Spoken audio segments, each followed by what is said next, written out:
Does that sound okay? Good, good. Okay, let's just check it out. Okay, since it's afternoon and everybody got a lot of prasadam and very sleepy, this special program will be part of our divine trance meditation. Means like sleeping meditation. So just a little music to wake up.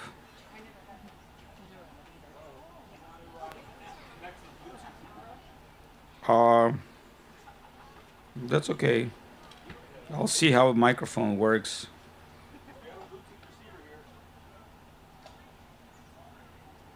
Yeah, we'll check it out.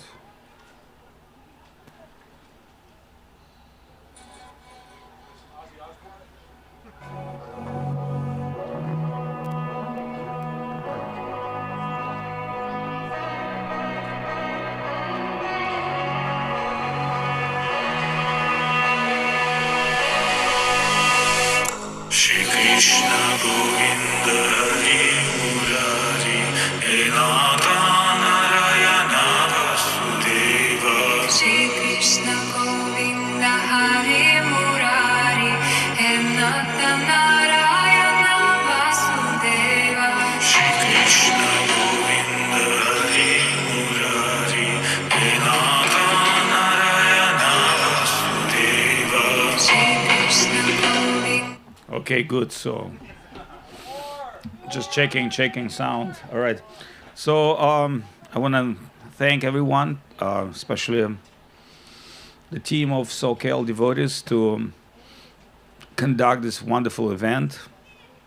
We've been here several times, and it's a great pleasure to see how our community is expanding in a deep-rooted way. We have children, grandchildren, the veterans, the pioneers, and their children, and children of their children.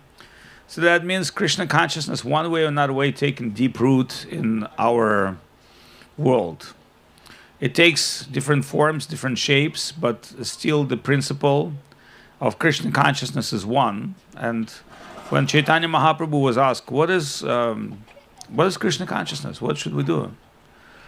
He said, Mathura Vas, to stay in Mathura, Bhagavad Shravan, Arche Mursiya Seva Nama Sankirtan. They said, well, it's very difficult to stay in Mathura, Vrindavan. It's very few souls can do that. Bhagavad Shravan means to hear from Bhagavat, Shrimad Bhagavad Katha, means also hear from pure Vaishnava. And Arche Murti Seva means worship the Murti, and Nama Sankirtan, with the Nama Sankirtan. So these are definitions of Mahaprabhu. But they told him that's not for everyone. It's very difficult to get in Kali Yuga. Then Mahaprabhu said, Jividoya Nama Ruchi Vaishnava Sivam. Jividoya means love and affection, compassion. Nama Ruchi, chanting holy name with the taste of, and Vaishnava Sivam, to worship devotees. So from one point of view, we can say that place Soquel has that incredible 5 aspects of Mahaprabhu. It's Mathuravas, means it's not different from Vrindavan. Why? Because Radha Krishna Mahaprabhu is here, and in their most amazing divine form, staying in, as Govinda Maharaj would mention, as their outside residence. Why? Because Krishna has a lot of opulence. Aishwarya. Krishna has 16,000 wives. So, so for Krishna to have another place of 16,000 wives or so much gold and opulence, that's not exactly what Krishna wants. Remember, Krishna has big psychological problems because two Krishna born at the same time. One of Krishna in Mathura, who is Vasudeva, and one Krishna is original Krishna, Nandanandan. So the original Krishna, he wants to live with his parents, his friends, and want to make Yogamaya illusion that he's not so important here. Sometimes they think, oh, he might be personality of God, but most likely he's just my son. So when Brahma, taken Vimohan Leela, made mistake, he's stolen calves and cows of Krishna, but Krishna expanded himself into the calves and cows. And at that moment, every woman in Vrindavan that want Krishna to be her son, every cow that want Krishna to be her son, becomes so pleasantly fulfilled by divine ecstasy. Invisibly, Krishna took forms of their sons and cows. At that time, Brahma removed the cowherd boys and calves into his cave, so Krishna had an opportunity to expand himself to Vrindavan. And the desire of Krishna to expand was not to create some kind of a magic, to create invisible special effect that without knowing, oh, this person, why I love him so much, why I love my son so much, because instead of that, your son, Krishna, is now expanding. Oh, even the calves and the boys and girls, everything has been accepted by Krishna. This is very mysterious pastimes, because sometimes when we think, why Krishna want to live with his devotees just like the way he is? And you can understand here in Soquel by Sri Gurudev Mercy, we have that Krishna. So when first time I came to LA temple, they told me, oh, this is Dwarakadish and Rukmini. I said, who named that deity this way? And they said, oh, this Prabhupada. Then when I spoke with Goswami Maharaj, I said, why was that Prabhupada start worship of Narayan, Lakshmi Narayan? Because actually it says in scriptures, Krishna will never appear in front of you as original Krishna until you have special blessing of devotee. As Lakshmi Narayan, as the avatar and the source of Vaikuntha, he's accepting service. But as original Krishna, Nandanandan Krishna, Yashodananda Krishna, very rarely in this world. So in this Soquel, we have that expansion of original Krishna, and by the grace of Vaishnavas and the Gurudev. Because otherwise Krishna will not reveal himself as original divine form. So some people may not know what's the difference. Okay, here's Krishna, that Krishna. As we say in Thailand, same but difference. Why? Because that original Krishna is the source of divine pleasure even for gods and goddesses. So when in Brihad Bhagavatamritam, Gopakumar, traveling towards different planes of reality, so we would appear to think like, oh, the Shiva Loka or Brahma Loka or Indra Loka, but he's going to all these lokas, and everything's fine. There's like opulence is there, there's nice prasadam, nice environment, but something is missing. And what is missing is simplicity of heart exchange. So, Hridayana Vinugyato, there is simplicity of heart exchange. So, according to Vishwanath Chakravarti Thakur, Krishna says, Sarvadharma Paitejam Mamakam Sharanam Brajam. So, Guru Maharaj explained, Sharanam Brajam means Vrindavan. Why? Because only in Vrindavan you will get that proximity of being Krishna friend, Krishna's parent, Krishna's, associate. Everywhere in the world you'll be separate through Krishna by Aishwarya, by the power, by the strength, by the glory. So Gopakumar is entering Vaikuntha and you see amazing, incredible presence of Krishna everywhere. I mean Vishnu, Narayan. And you see, oh, even the trees, it's expansions of Vishnu. Even the fly bugs and little bees, honeybees, they could be taking that form, like a devotee taking form of bee. You've heard of this cone, right? Like honeybees running around, like, where's the honey? Like it's not ready yet, okay? So this like this. And, some other mystical things, because Sanatana Goswami explained, there's no ignorance in Vaikuntha. Here, everything is formed, different forms of ignorance. One is more ignorant or less ignorant than another one. But he said it's pure goodness, so that if anybody wants to become an insect in Vaikuntha, he's fully Purnam, fully conscious being. He's consciously accepting position, body of honeybee, and just like, like sometimes I want to be like that also, like give me some food, and, you know what I'm talking about, Sorry. So, but when he's coming to Lakshmi Narayan pastimes, he see that just like we have Mela here, they also have little Mela, and Lakshmi Narayan is enjoying with devotees, and time to time, different devotees come on the stage and do their little performance. So suddenly there are so many mystical arts in Vaikuntha, as we know described in the scriptures, and like our ladies, they know how to stitch and decorate and do so many amazing things. So these are all coming from Krishna, the quality of devotees, because devotees are habituated by beauty and ecstasy, and everything they do is amazing. So he sees some group of devotees with sticks, and they start dun daga dun daga dun, little simple dance with a stick. You see, like, hey, this is like our village. Remember, he's from Vrindavan. That's my ancestors. That's what they do. I born with this, drum music. The hippie drum music.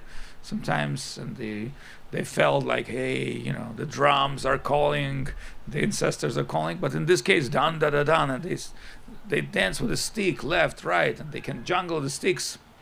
So one time, my brother was so fortunate.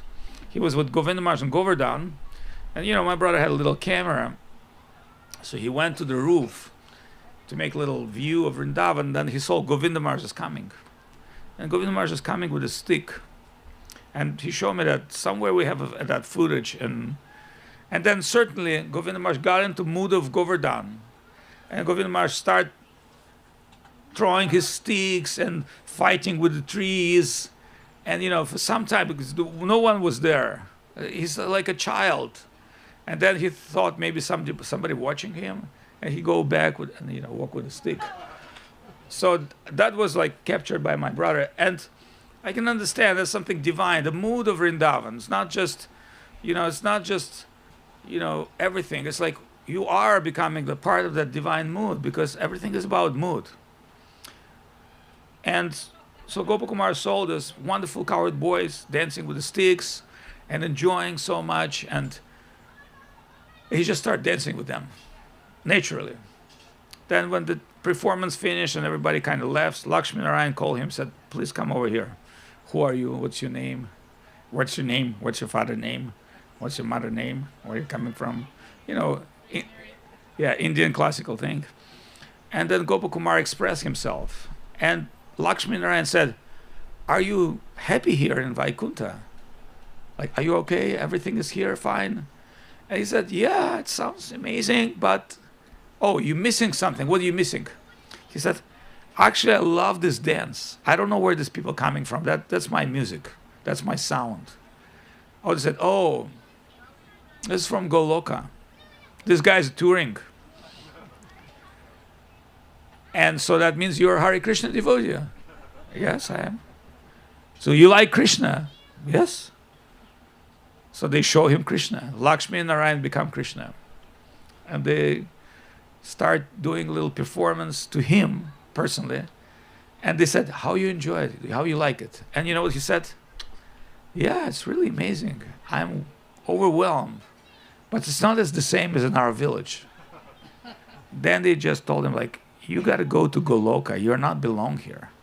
It's not your plane. This Dwaraka, Vaikuntha, Aishwarya, it's not your domain.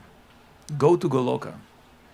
And that's where the Guru Maharaj began his search for Sri Krishna, where he's entering Golok Vrindavan and see these beautiful cowherd boys and coming dancing, and Krishna's embracing him and telling, like, where you were. I was looking for you. So what is the definition of that story? That is hard mood. So as we say, yes, you can see Rukmini Dwarakadesh, it's divine. But I told one devotee, I said, but if Govinda Maharaj come, if pure Vaishnava come, he will not see Rukmini Dwarakadesh. He will see Krishna. So there's a place, Guruvayur, in South India, where Guru and Vayu, Brihaspati and Vayudev, Pavanavayu, Hanuman, who is Madhvacharya and Murari Gupta and so many expansions, they established worship of the deity which were found after Dwaraka collapse. And that deity actually, Vishnu, forehead Vishnu, small deity, still is worshipped. So they brought that to a special pond where Shiva meditate, And Shiva appeared and said, this is the best place to worship that deity. So since then in Kerala, that Guruvayur temple was very famous. So in Gurudev time, I went there by his blessing. And it's actually also center of Ayurveda, near Trichur. It's a very mystical place. And for some mysterious moment, I entered the temple. They never allow white people, but for some reason, one day I came, I pray outside, and the guard called me in and said, go. And I went there and I saw it. It's a very small deity. I thought, wow, that's Vishnu deity. Why is it Guruvayur Krishna? I said, Guruvayur Krishna. And they told me, the history is this. When one great Vaishnava came, he did not see the four-headed. He only saw Krishna. So that means Mahaprabhu was told, wherever you are, you see Krishna everywhere. So where your heart is open for Krishna consciousness, whether it's, any expansions of divinity, but the devotee heart will be only fulfilled by Krishna. And the taste of devotees, inner bhajan, inner spiritual life, will be Krishna consciousness, fully Krishna consciousness. So Mamakam Sharanam Brajam also means there's nothing else, you will accept it. Because your heart will hanker towards Krishna consciousness. That means, what is Krishna consciousness? It's a particular relationship, taste of relationship. It's what sets in your heart. And where do you get that? So one time, I think Nityananda Prabhu went to Vrindavan, and he met Guru of Madhavendra Puri, who was Vallabha Tirtha, or just didn't came to my mind, but it was Guru of Madhavendra Puri. So we know that when Mahaprabhu met Keshava Bharati Bharati wants to give Mahaprabhu sannyas. So Mahaprabhu asked him, are you willing to give me that mantra for the sannyas? So he first initiated Keshava Bharati. It's pretty much the same story happened with, I don't remember the name, I guess Vallabha Tirtha, or... So he was Guru of Madhavendra Puri. So he saw Nityananda Prabhu, so beautiful. And they embraced each other and he started crying. And Nityananda Prabhu said, please, Shripad, give me initiation, give me initiation. And he said, how can I give you initiation? You're God yourself. And he said, you see everywhere God. Everywhere you see God. So please give me that vision. I want it. Nityananda Prabhu was very sneaky. And he said, but what can I give you? He said, like, give me that Hare Krishna Maha Mantra, Hare Krishna, that Hare Krishna, that you give it to me. So Nityananda Prabhu giving him this bhav, this mood of Krishna consciousness, and immediately receive it back. And that's secretly how we can connect with Guru Vaishnava, by accepting part of his divine heart and mood of worship. And in time, when some proper, service attitude will come, and, so many obstacles in our heart, but they will go on the side. Not that they will completely go. We all know that it's not that easy as we think, but that divine feelings of devotee, of devotion, will come to your heart. Hridayena vinugyato, that is, the heart will say. So this is a very beautiful conception of Chaitanya Saraswat Mat, exclusive conception of Sri Govinda Maharaj and Sri Guru Maharaj. And Guru Maharaj is there to make sure that, as he said, I'll make sure no one is enter who's not qualified.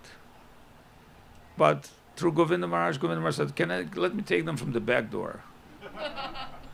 Well, you are the guardian of devotion, but, keep the back door for me, otherwise... So Guru Maharaj said, okay, I'll sit on the front door, you do whatever you needed. So Govinda Maharaj came, and with his divine heart, he, conquer peoples with his mood and his bhav and his appreciation. And that's really how Krishna consciousness works, because it's not about our qualification, how that person qualified or another person qualified. We've seen a lot of qualified people, and they came and go, and whether other societies or our society, their qualification many times cause of their failure, because as more qualified you are, as more ego comes.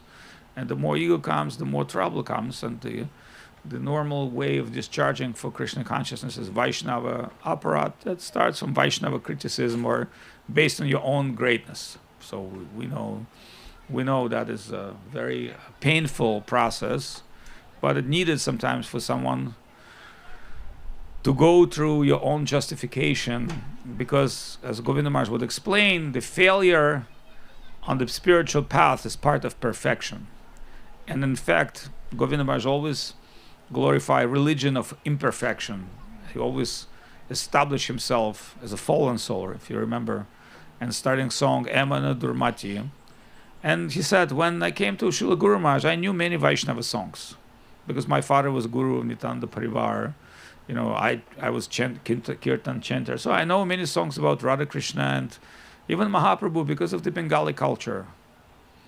But when I came to Srila Guru Maharaj's lotus feet, he told me, you should open the Sharanagati songbook and learn the first songs of Sharanagati, which is Emana Durmati and Ki Jane Ki Bole. So Emana Durmati Samsara Vitare. And Govinda Maharaj would always open the meeting, amazing meetings, from that simple song of I'm fallen soul. I'm fallen soul, but I've been saved by the grace of my Guru and devotees. And Govinda Maharaj told me that, he said, that is the core key principle of proper attitude in Krishna consciousness. We are all fallen souls, but we're also saved. We've been saved. So sometimes Govinda Maharaj said, I know you all fallen soul, but I feel you as a saved. So somebody asked me, oh, Avadut Maharaj, how is that? We are fallen soul, but we've been saved. I said, in spiritual consciousness, there's no difference between time and space. See, we live in limited time and space. We can observe river flowing in one place of our senses, but river flowing itself. So if we go to, Rupa quadricopter and see the vision, we'll see the whole river is moving with everything. So just like in river of time, which is beyond physical and mundane perception, yes, one who came into connection with Mahaprabhu, he must be safe. Whether it's happened after billions of lives, of millions of lives, that's not the question. It's a question of maybe, maturity, spiritual maturity. So I thought, why is it Krishna does not like immature people like us? What's wrong with us?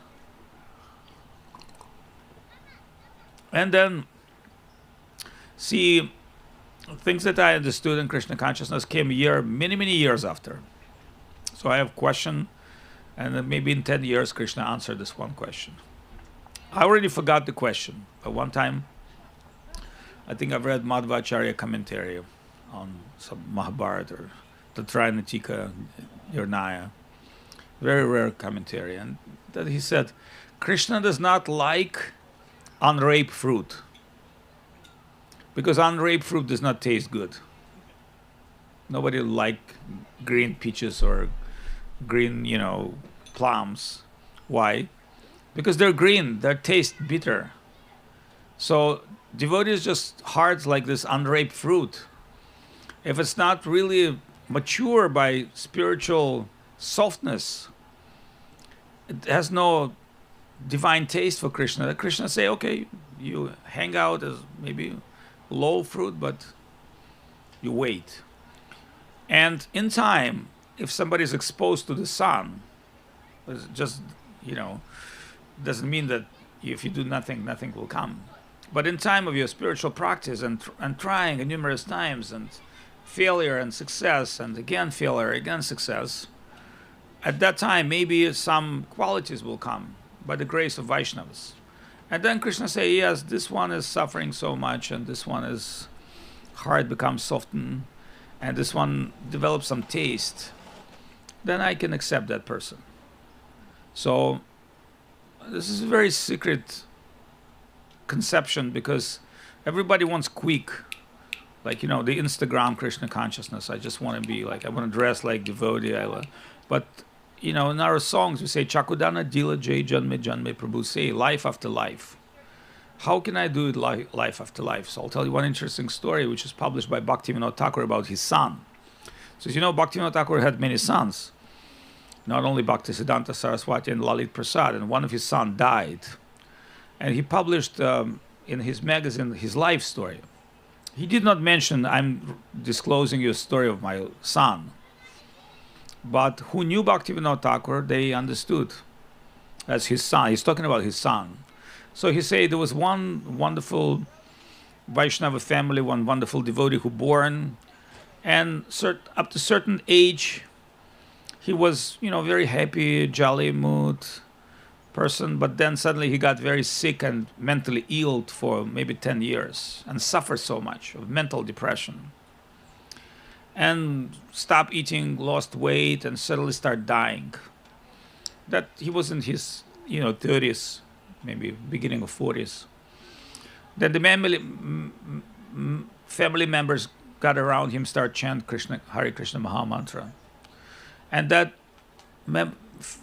family members started dying, and then he died. He passed away. And after some time, he resurrected again and started speaking. And he said, my previous life, I was a follower of Ramanuja Sampradaya Vaishnava. When some Mahaprabhu devotees came to our South India, because I was follower of Brahminical Vaishnavism rules and regulations very strictly, I thought, who is these people? I did not accept them. And I made some aparat offense. So my next life, I born in a Vaishnava, Gaudiya Vaishnava family. And I suffer my reaction. So now that after passing by, not only that I'm liberated from this reaction by the possibility of being born in a family of pure Vaishnava, but I'm also leaving this world. It was a very dramatic story that this young man, born as a son of Bhaktivinoda Thakur, and almost 10 years he had complete depression and suffering. And that complete depression and suffering was cause of his Vaishnava aparat. But at the same time, Krishna was so kind and merciful that gave him chance to become a son of Bhaktivinoda Thakur, to be born in Vaishnava family. In a certain part of his life, he was, connect with the Bhaktivinoda Thakur, deep, divine Krishna consciousness, which is, we know, beyond general Krishna consciousness, because his worshipable deity would be Gaur Gadadhar. And even life of Bhaktivinoda Thakur was misery at certain part of his life, because he's born in a very wealthy family. His part of family was a king relatives, and then he lived in an opulence place, and then catastrophe in his family and losing all the wealth, and he had to get a job.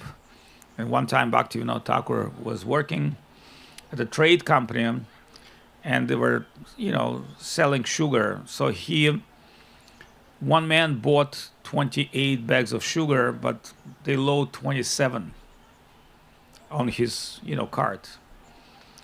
And that man said, okay, and gone. And Bhaktivinoda Thakur discovered there's one bag of sugar left. So he chased that man, ran after that man, and said, you forgot one bag of sugar. So when the head of this company found out about that, he said, you don't need to work as a trader. Means like, hey, we could have just screwed somebody on a bag of sugar.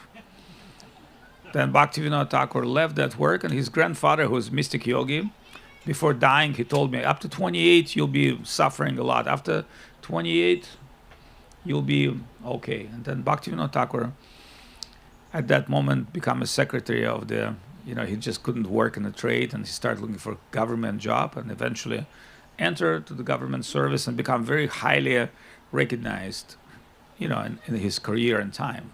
Took several years, of course. So we would think, well, he's liberated soul. He's got so much, Krishna Prem in his heart. Why is that he's suffering from so many diseases in Vrindavan? Why is that his life is so rough? Why is that, he has opposition when he goes to Navadvip? And why is that, we have that many problems in our life? Actually, our problems compared to the life of great souls are very miser. But still, if we look at the devotees, like, remember Krishna Kanta in Italy, she got cancer, and then she almost dying, and her father doctor. But Gurudev in front of me said, I don't think Krishna will take away that girl from you. So Gurudev personally entered to her karma, and we know she was saved. And because she gave her life to Krishna, to Guru, then Gurudev said, why Krishna has to take her life? She's giving it to, she already doesn't have any material life. She's not like having a bunch of children or trying to enjoy life in Italy.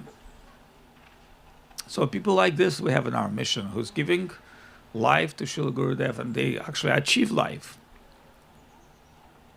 And that little sacrifice, spiritual sacrifice, which we think, it's not so important compared to what my problems are. But, Krishna knows who's sacrificing, which sacrifice, and what level sacrifice. And Krishna count everything, So life of service, as we used to say in Russian army, the soldiers sleep, but service is going. Means, that's why I normally tell to people, when I sleep, my Seva is coming. Just now it is coming.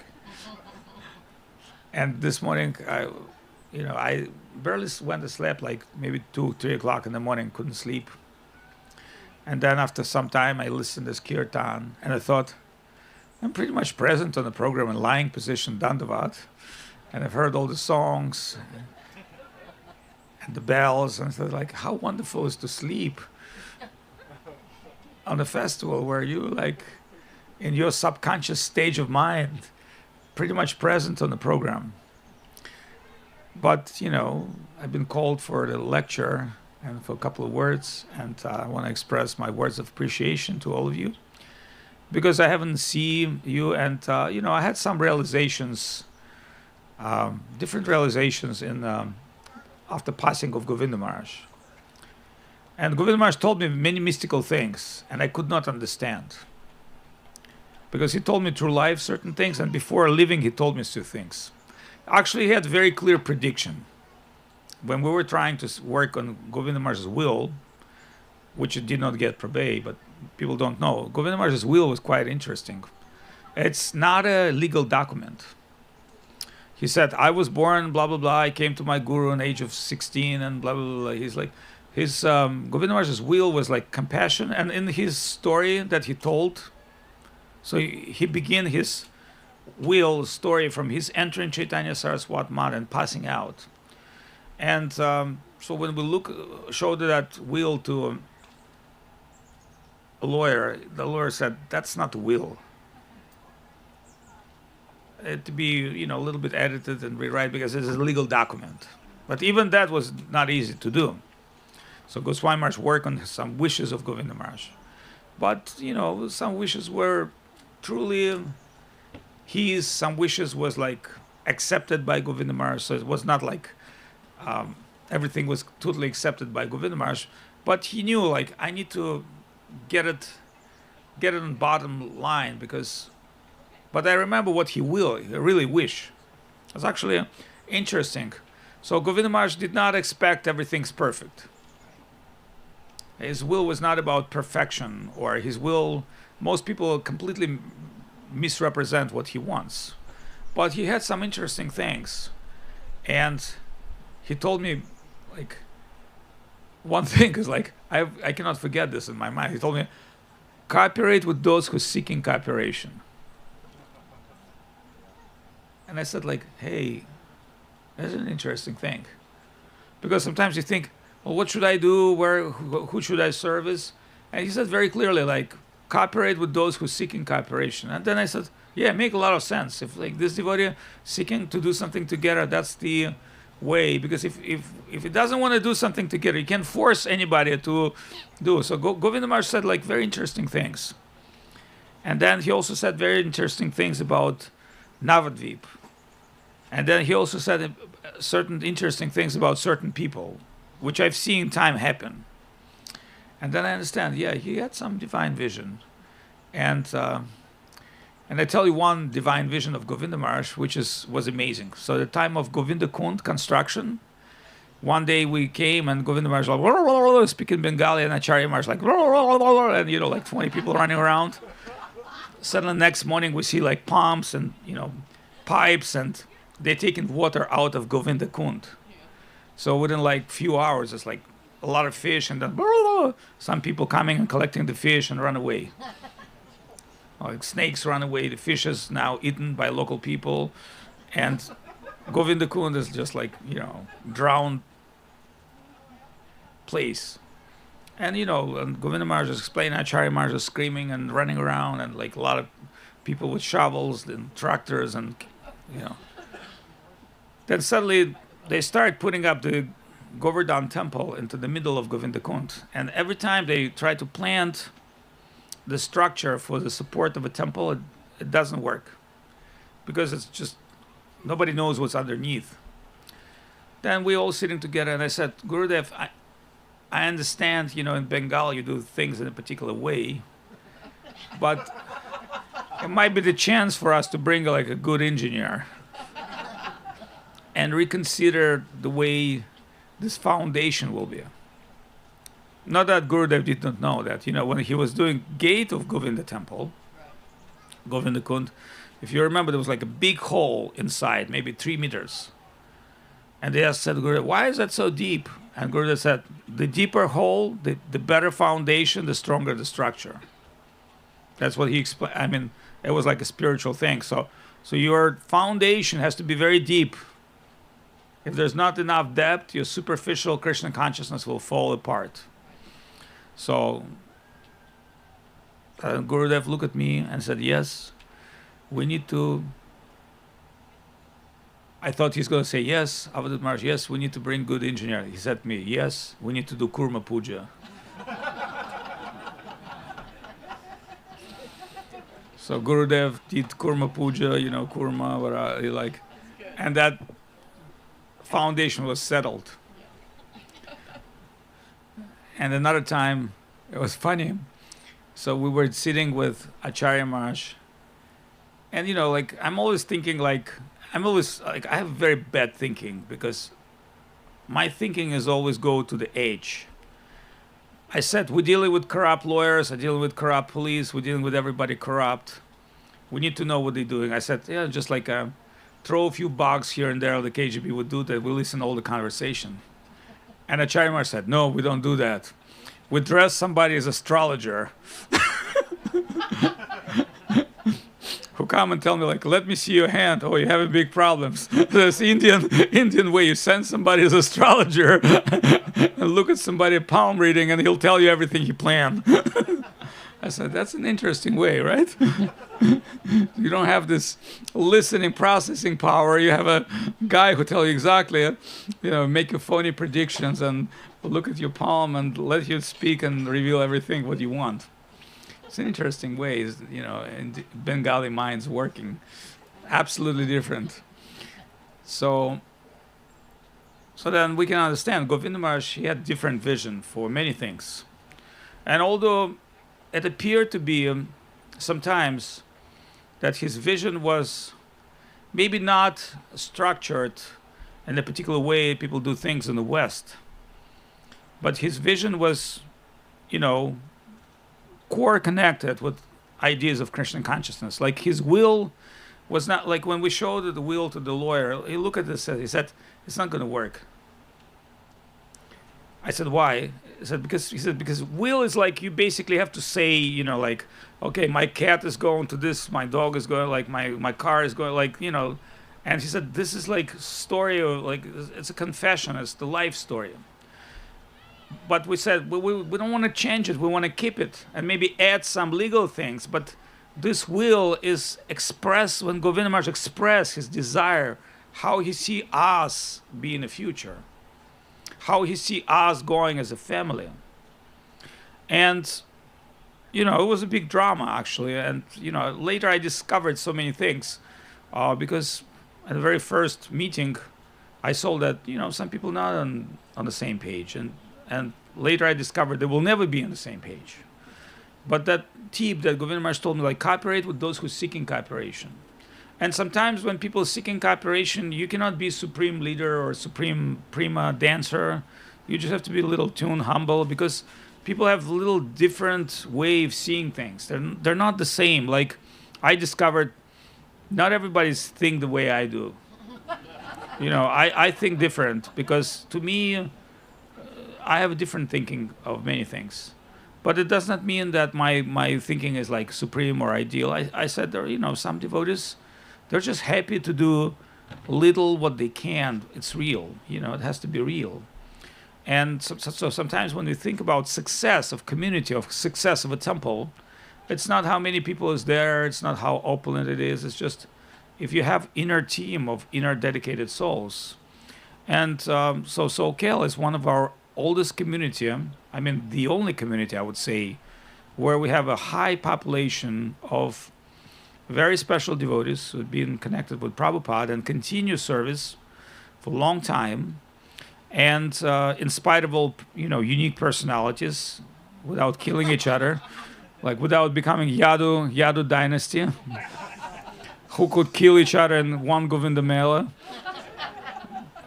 without drinking a lot of chai or coffee,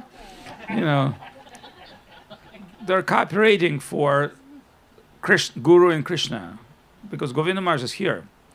So I asked one time Janardhan Maharaj, it's actually an interesting thing, I have to ask him. So one time we with Govinda Maharaj and Janardhan Maharaj was there, that was like a beginning days. And Janardhan Maharaj is like, he's a character, so he's asking Gurudev question, why do we have to worship you? And like Gurudev like, interesting question, like just somebody come and tell you, like, hey, why do you have to worship you? What's about you? But Janardhan Maharaj, as we know, as much as he's a special character, he's got some core substance. So his question was like, okay, Prabhupada, we knew what Prabhupada did, all right? So Guru Maharaj, we know what's about you. So Govinda Maharaj gave very deep, explain why he has to be worshipped. It's not an easy question, but he did answer. I will ask one more time, Janardhan Maharaj, because I don't exactly remember everything word by word. I don't want to rephrase it in my own way. But basically, Govinda Maharaj explained his divine position. He had to explain sometimes why we need to be connected by, pure Vaishnava, why we need to be connected with that divine substance, why if we just go on our own with our own GPT chat brain, which we believe is, but we all know GPT is lying time to time. So, GPS. Yes, and GPS is also maybe not. GPS is better than GPT. So, and interestingly, there was discovery recently, which I was quite happy to hear. See, in alchemical human design, in Vedic human design, you have different brain, not one. But modern scientists discovered that heart has same cells as the brain cells, kind of similar. Which we know you have computer in your stomach, you have computer in your head, and you have heart. So projection of the heart is the soul. So soul is project on the heart. So this is, according Ayurveda, is a place of rasa. So rasa is not just Madhurya rasa. Rasa is also a terminology for Mercury, for life, energy. Like rasa has, according to Bhaktisiddhanta Saraswati Thakur, very deep meaning. And Rasa Shastra, which we know the highest Rasa Shastra, is Bhakti Rasamrita Sindhu. It is alchemical book, because Sanatana Goswami, as you know, he produced gold from Mercury, because if you don't know, that our teachers knew how to do that, because he had the 400,000 golden coins. They didn't came from the sky. So Rasa Shastra is an alchemical book. But interesting way that some rasa has several samskaras, like 16 samskaras, which is representing Christianity. Remember, Christianity is now it's nothing but the example of alchemical resurrection. So first you have to get the original substance, then you have to purify it, then you have to kill it. And the most important part is resurrection. Actually, resurrection of rasa with Mercury comes with Tulsi. It's like last stage of resurrection, Tulsi is involved, and resurrection of because you're taking the energy and you have to bring it to original matter, original substance, which is spiritual substance, immortal substance. And that's why the glories of Tulsi is in Shiva Purana. As you understand, it's not Vishnu Purana, it's in Shiva Purana. Shiva speaks about glorious Tulsi, and people don't know how much Tulsi is powerful, how many is used in different yogic and mystical traditions. But we all know the most mystical aspect of Tulsi, and that's why we're wearing the Tulsi beads. It's very dear to Krishna. So when Radharani was asked, how did you get such an amazing devotion? Radharani said, I was just worshipping Tulsi. So we're worshipping Tulsi every day without thinking twice because we're simple-hearted people. So the first expert on Rasa Shastra was Abhinavagupta, who's the Kashmiri Shaiva, one of the greatest alchemists and mystic yogi of all time. But not only he was expert on resurrection of immortality, he was also expert on theatrical art. He was the first one who took Bharat Rishi Muni, Natyam Shastra, and give his deep study of theatrical art. So since Rupa Goswami studied his work, he also did his own PhD on that, called Bhakti Rasamrita Sindhu. So Abhinavagupta, interestingly, in his book describing, the highest rasa is Shanta. Why? And that's what one time Govinda Maharaj told me. I could not understand that meaning, but then after studying that stuff, I understand what he means. See, why is that Shanta rasa is so important in this world? Because you become an observer. So Shanta rasa means I withdraw, I observe things. Whether you observe politics or your children growing, or your uninvolved judgment. You have to take Shanta rasa, step back and observe things, then you can see things. If you're emotionally involved in business or conflict, you have to let it go and almost make everything Shanta rasa and say, okay, I'm an observer right now. So that's what Abhinavagupta means. But in spiritual world, Shanta rasa is the least strong position. The highest rasa is Madhurya rasa. Why? Because spiritual world is a positive world, the positive and progressive immortality, where Guru Maharaj has explained that in that spiritual realm, the only qualifications is your service and relationship with Supreme Krishna. Yes, yogis and trees and other beings, they're observing Krishna and they're involved in incredible joy. But what to speak about Krishna's mother, Krishna's father, Krishna's friends, and what to speak about Krishna beloved gopis. So that's why Rupa Goswami taking that Rasa Shastra and thinking, if I can combine this with the principle of immortality, with the alchemy, with the spiritual alchemy of transformation of your divine taste, that's how the Bhakti Rasamrita Sindhu born.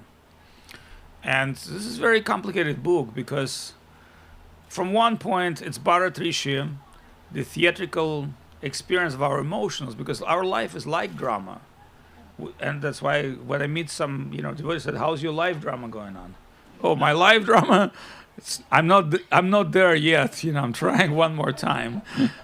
Looking one more like loving relationship, or looking one more way of over excite myself, and there's never that you will give up on search for love.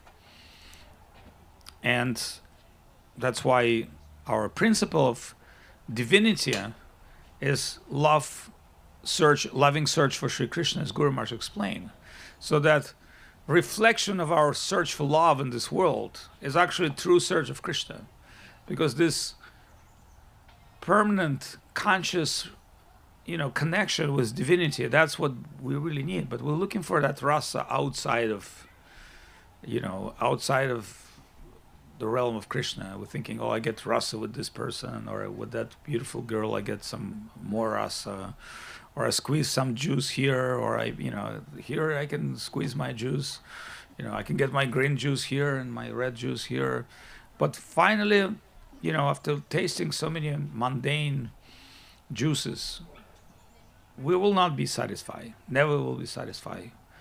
But in our spiritual core of our heart, we know there's a seed for divine rasa, which comes not from exploiting tendency, rather from our service tendency. So we do have a service tendency, which is, sometimes we think, I've been doing so much for devotees, I've done so much work, nobody told me thanks. I haven't got, I did not got even liberated what to speak about Krishna. We have this superficial judgments of ourselves, but Krishna doesn't. Everything is done, as Krishna says in Gita, everything is done on this path, is eternal.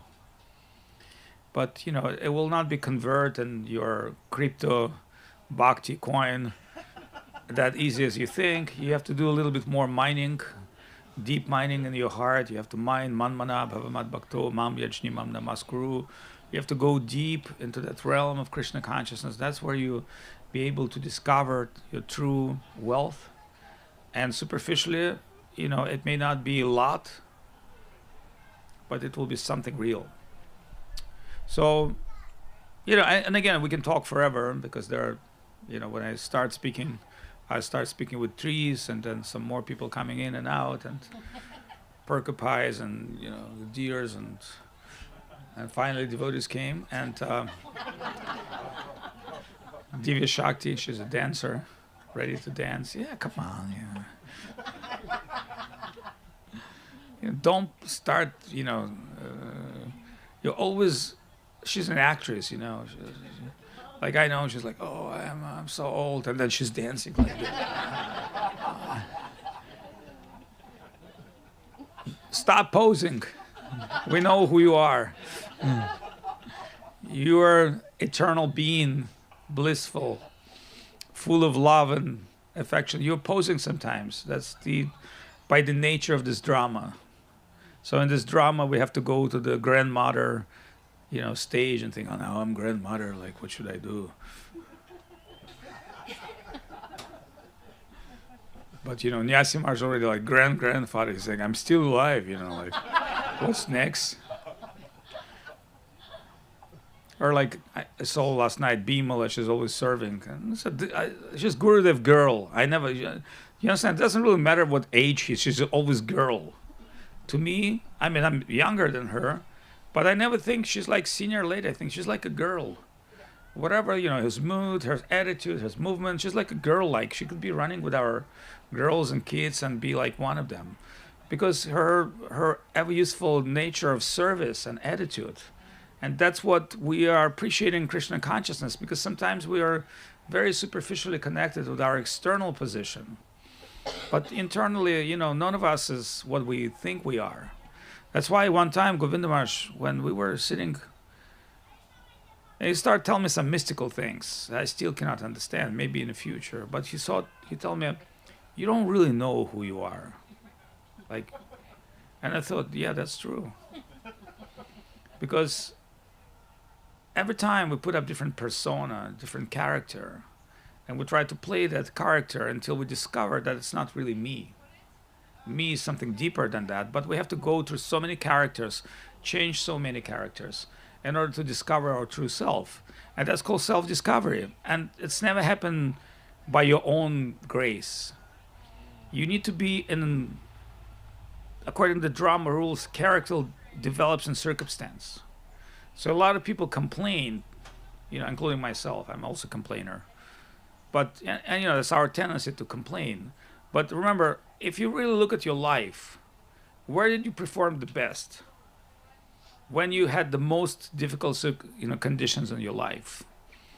And so sometimes the most difficult conditions in our life is the best conditions for our transformation.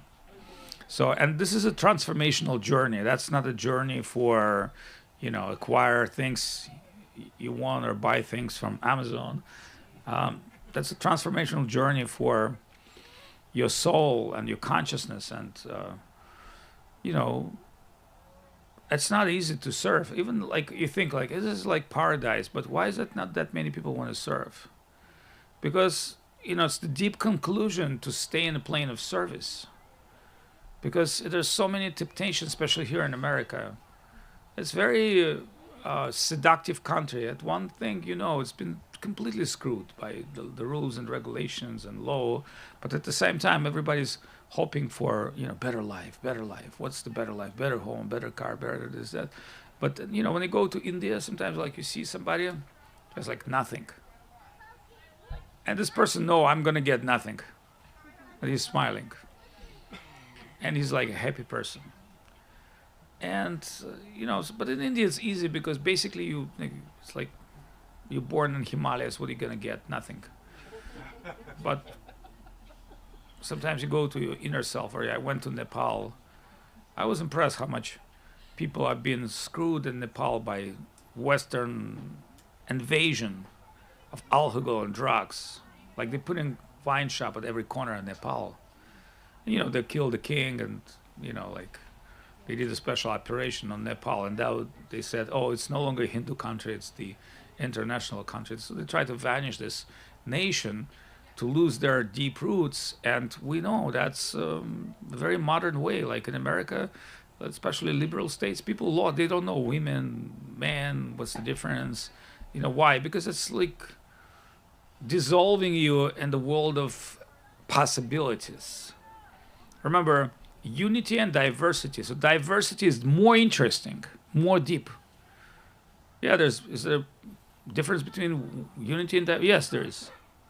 And diversity, that's what really make you to understand what world is. To understand everybody's unity called Mayavada, which is wonderful. But diversity called Krishna consciousness. Not everybody's equal. No Krishna has equal cows. There's no equal servitors. Everything has gradation. There's thousands of gradations in Chinese tea, what to speak about gradations in gems and stones and art and beauty. So to be able to appreciate this and realize this is, Bhaktivinoda Thakur has one incredible book called Tattva Viveka, Identification of Truth. And he say, you search for the truth to understand one truth is higher than another one. That's why Govinda Maharaj was asked, why did not many devotees get understanding of Guru Maharaj? And Gurudev thought and said, interesting. He said, well, Prabhupada did obvious. Like he came and gave Maha Mantra to the whole world. That's obvious. But he said, but Guru Maharaj give that gradation. And to be able to understand that greatness and gradation, it requires some taste and appreciation. Not that we all here connoisseurs. I don't believe that. I don't buy that. But we say about somebody who understands divine nature of Guru Maharaj must have some Vijantihi Sumedasach. But then, okay, then Jayar Maharaj asked Govinda Maharaj, well, but why we have to worship you? What's about you? I want to hear from you. Why we worship Govinda Maharaj? Yes. Why we are here as considered worshippers of Govinda Maharaj? Because of the love and affection. Yes. Okay. Love and affection. Anything else? You have a hand there. Humility. Sakshat Gauri Tvena Samasta Shastra Tastatab Yapte Eva Shabdi Pitu Prabor Yapriya Eva Tasha Vande Guru Sri Charanaravinda. That because he's considered as good as God himself, and he's very Prabhu Priya, he's very dear to the Lord. Yeah, but that you can also say about Lord Shiva. That you can also say about so many things. So, Govinda Maharaj, what is his position? The servant of the servant. See, Prabhupada is like Jesus Christ. It's so easy to understand. So one time devotee from ISKCON invited me to speak on Prabhupada appearance. And, they had a very traditional story, and the Jaladuta, the sheep, he came. And I said, that's all good. But if you really look, he did way better than Jesus or Muhammad. Yes. That Jesus said about non-stealing, wives and goats and sheep, and to the few ones he talked about love. But Prabhupada, immediately talk about the highest principles. He gave full-fledged theism to Western world. Western world had everything, had nice cars, bathrooms, big homes, and economy, but didn't have the idea who God is. Jesus Christ never talk about, Jesus Christ always talk about father, never talk about grandfather and mother and wife and children. So when we talk about Krishna, Krishna has father, mother, children. Krishna's Nanda has Upananda. Krishna's father has his brother, his mother. It's like Indian drama, this big family. So we never thought God has family. It sounds like his own father gave him up and sacrificed him. And so Prabhupada gave full-fledged theism. So better than Jesus Christ, better than Nelson Mandela, better than anybody in the world. And that was not a person who knew Sanskrit. Everybody, so one Prabhupada disciple said to Prabhupada, hey, and he was Sanskritian. He said, it sounds like you have a lot of mistakes in Sanskrit. How come you say Guru is perfect? And Prabhupada said, looked at him and said, yeah, that's not the Sanskrit I'm talking about. And if you ask Sudarshan, did Prabhupada knew how to sing? Do you think? What do you think? Yes. No. Prabhupada didn't know how to sing Bengali songs. But if you listen his Shad Goswami Ashtaka, you cry. Because he didn't follow the tune. Like, this guy know how to sing. And I said, interestingly, a person who was not Sanskrit scholar, translated all the amazing books, and a person who was not a musician, not a Gaudiya Vaishnava Kirtaniya, he brought all the divine song of Krishna to the world. So that means you don't have to be a Sanskrit scholar to know the spiritual highest knowledge. And you don't need to be a classical musical singer or kirtan lover to be able to sing divine song. So Prabhupada, music is divine. Anybody who understands the tunes, especially those who in kirtan and know the classical beats, they know he's not follow that. Prabhupada does not follow any of it. But when he sing from his heart, then you can understand that's something comes from different dimension. Not a harmony of this physical plane. It's a harmony of the soul where everything becomes harmonious. The most imperfect become perfect. Why? Because of his desire to dedicate and serve his spiritual master. Then next evolutionist Guru Maharaj came. Then, we've been talking with Janardhan Maharaj about, people talk about things.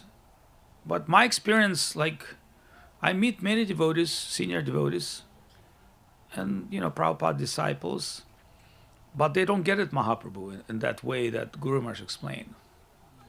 And because, see, everybody talks about Krishna, but Krishna is not, remember, Krishna is not giving devotion. Krishna is receiving devotion. Why that on altar, we have Mahaprabhu and Radharani? So maybe not that many people knows, but at the time of Goswamis, those deities were discovered by Goswamis. There was no Shaktis there. There was only Krishna statues made by Vrajanabha, the grandson of Krishna. Eventually, as amazingly, Janavi Devi, the wife of Nityananda Prabhu, she established all the female deities. That's why they all made from copper. Ashtadhatu. The original pictures of Krishna that Goswami worship was without Radharani, and somebody say, why? Obviously because the Goswamis were gopis. Do you understand? They had that ability to worship Krishna, but when Janavi Devi came, she said, it's the time to establish the Shakti. So she established the Shakti. But when Saraswati Thakur came, next to Radha and Krishna, he established Mahaprabhu. And that is exclusive conception. You have to understand, here in this place, not a Rukmini Dwarkadish or some kind of a Narayan Vishnu. It's Krishna himself. Because Mahaprabhu, Radha Bhava Dyuti Subalitam, Nomi Krishna Swarupam. So Mahaprabhu is Radha and Krishna in one divine body. That's what Janardhan Maharaj said today. Said, yes, this Mahamantra, actually that's what Mahamantra means, Radha Krishna Mahaprabhu. Radha Krishna Vikritir Hladini Shakti Asmat. So that sloka in Chaitanya Charitamrita explain that Vikriti between Radha and Krishna is so deep that sometimes that Radha and Krishna combine in one lover and become golden Mahaprabhu. And nobody knows what is ahead of time, Radha and Krishna or Mahaprabhu. Nobody knows. Sunset or sunrise, moon or sun. So, and that is the tattva, the truth of Pancha Tattva, the truth of highest possible ontological truth that has been ever expressed in the time of Vedic times and the history of Vedas. So you all know about Veda Vyasa, and there was Vyasa Purnima 2 days back. And in Linga Purana and other Puranas, there's a description of 28 Veda Vyasas. And this 28 Veda Vyasas comes in different Manvantaras. And interestingly, first Veda Vyasa, anybody knows about first one? Brahma. Why? He's giving the mantram and the Vedam. And another Vedavyas, quite interestingly, is Vasishta Rishi, because he's the guru of Ramachandra. He preached to the kings. So he's establishing the dharma for the kings, like what would be the proper leadership to lead society and spiritual life.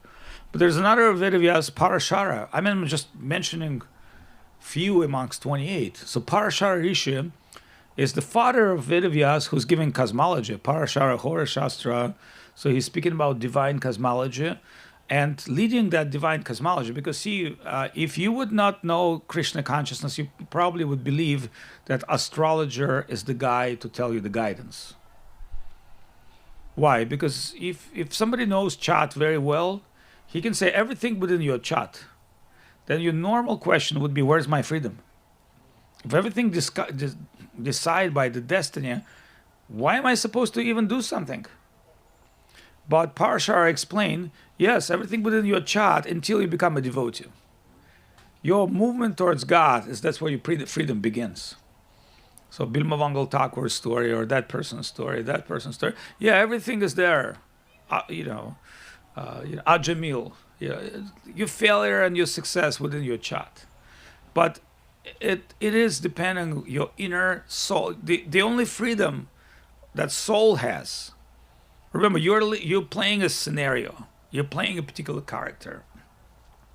And you don't even know how you're playing. So one time I was traveling with one of my friends, Hollywood director, into Rajasthan, and we met Bhrigu Shastri. Anybody knows who Bhrigu Shastri is? All right, the Bhrigu Shastri will make you do certain things, put your finger in the mandala, and then he'd give you your phone number. He'll tell you, write down this number. This number is in your number in universe. And he will open the palm leaves and he read the book of your life. So, and he will start reading the book of your life from the things that you're hiding.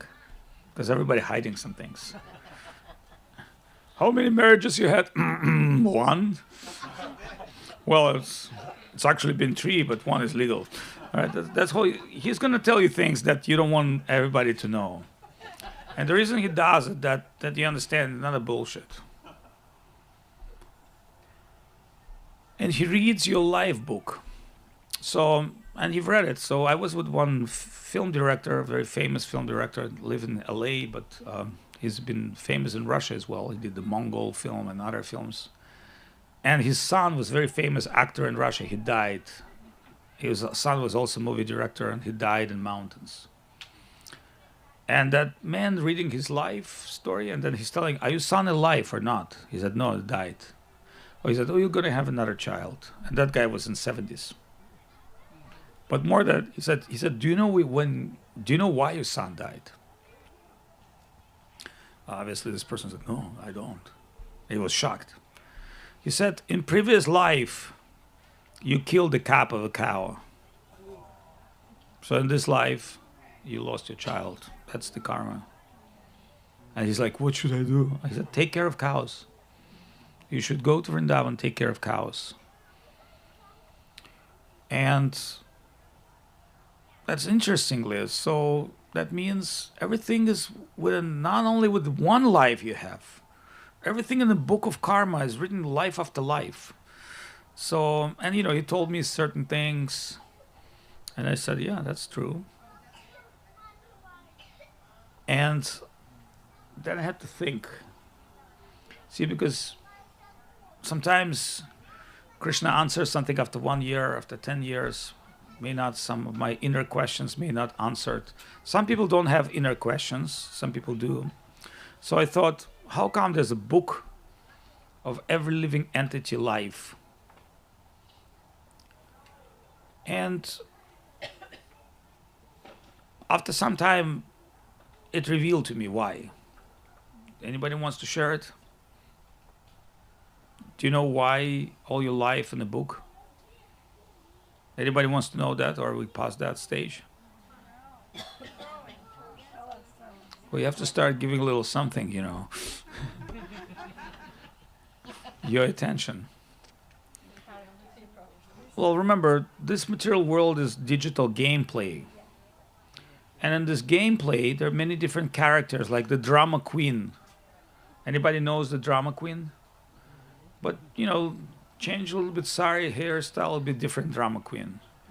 But in this characters, like there's like American Dream or like Complete Loser. There's like it's a very much similarity of people's life model. It's like if you really study the rules of drama or storytelling, it's not that many things. The journey of the hero, this and that. But if you change a little bit time, environment, the city, it's become something different. But pretty much life is the same.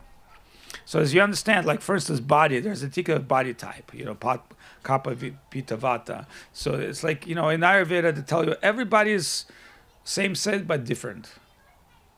But you'll find like there's three moods of material, but everything is same, but in different persons it's applied different way. So you pretty much have a very classical life story that repeats after and after and after, because you're going to the role model, you're accepting physical body, physical identity, you start playing this thing, you start playing the character, and end of life, what is important is not what you play, is what you get from the play.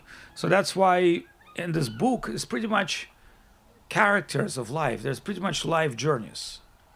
But beginning of that true self-expression of spiritual freedom is connection with Guru and Krishna.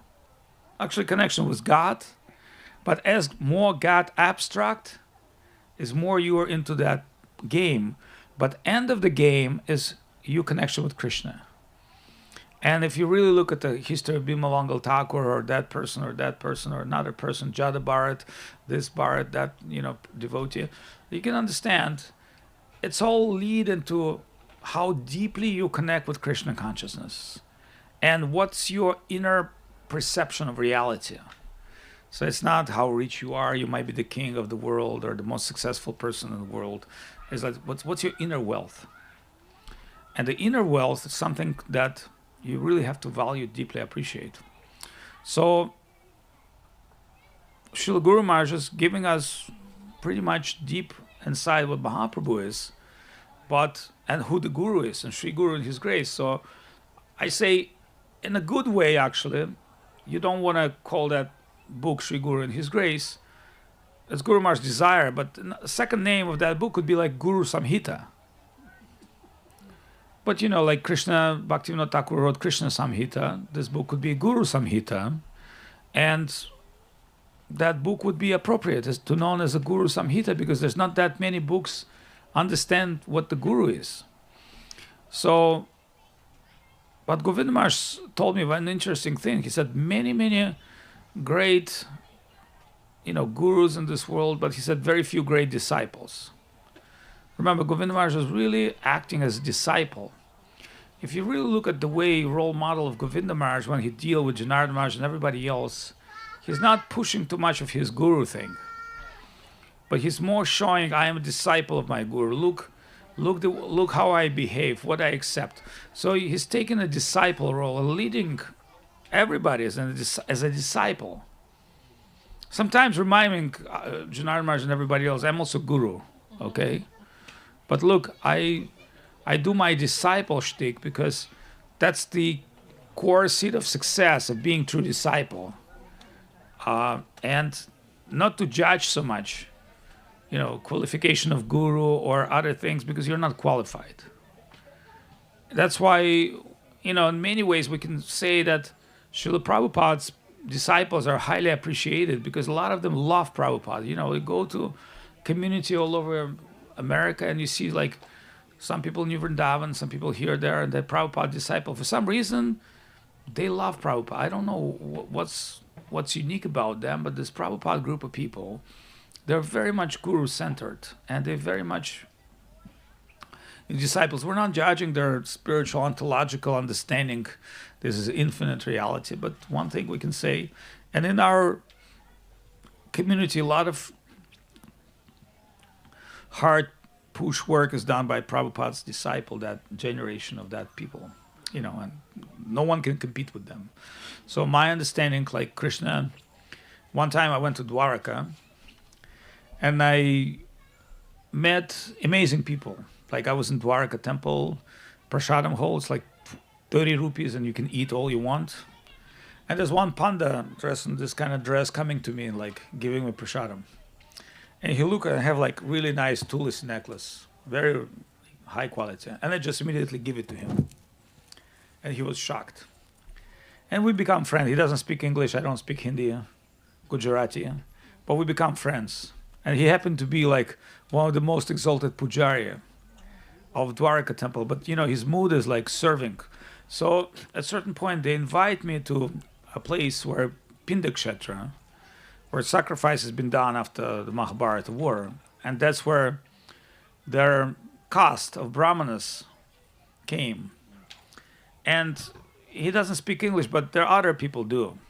And they explained when Krishna came to this world and established Dwarka, he brought several hundreds of devotees from Vaikuntha with him. So that Brahmana caste as a Vaikuntha Basi. And you can look at their face, you can understand they're extraordinary people. So for until now, with however India is screwed up, these guys have continue worshiping Dwarkadish. And I thought, it's amazing. You have to have your own people to worship you. So my thinking is like some very fortunate souls met Prabhupada and maybe Govinda Maharaj, and they're showing that same thing. Because otherwise, how Prabhupada discovered all these people in different parts of the world, like Siddhanta Maharaj.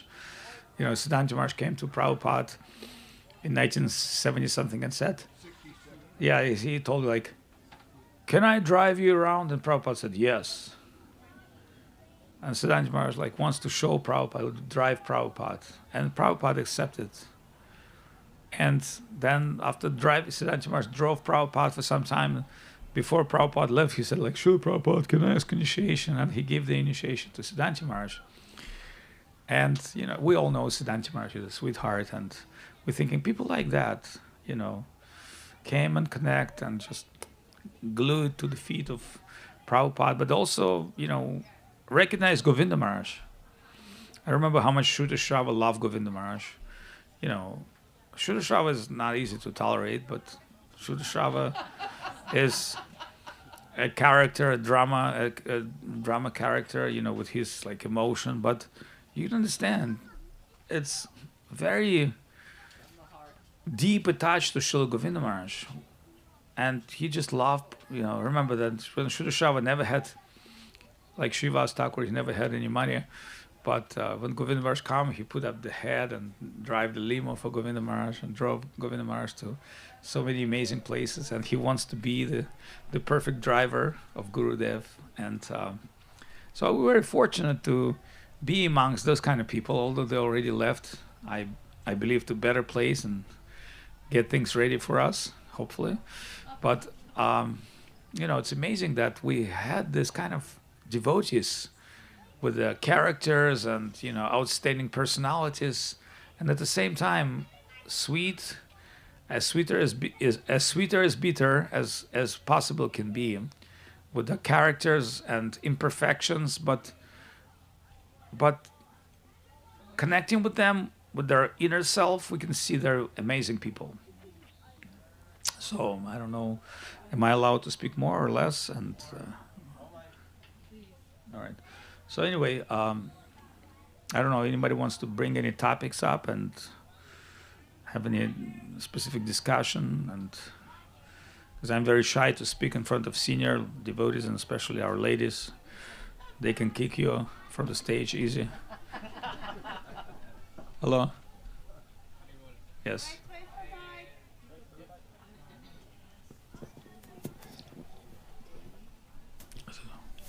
You're talking about the deities that worship in the time of Krishna. What about like the deities in the altar of in Gopal's time? You know something about it? Or a book that says something about it? Which time? Which? Like Gopal, Mother Yasoda. Oh, okay, yeah, yes.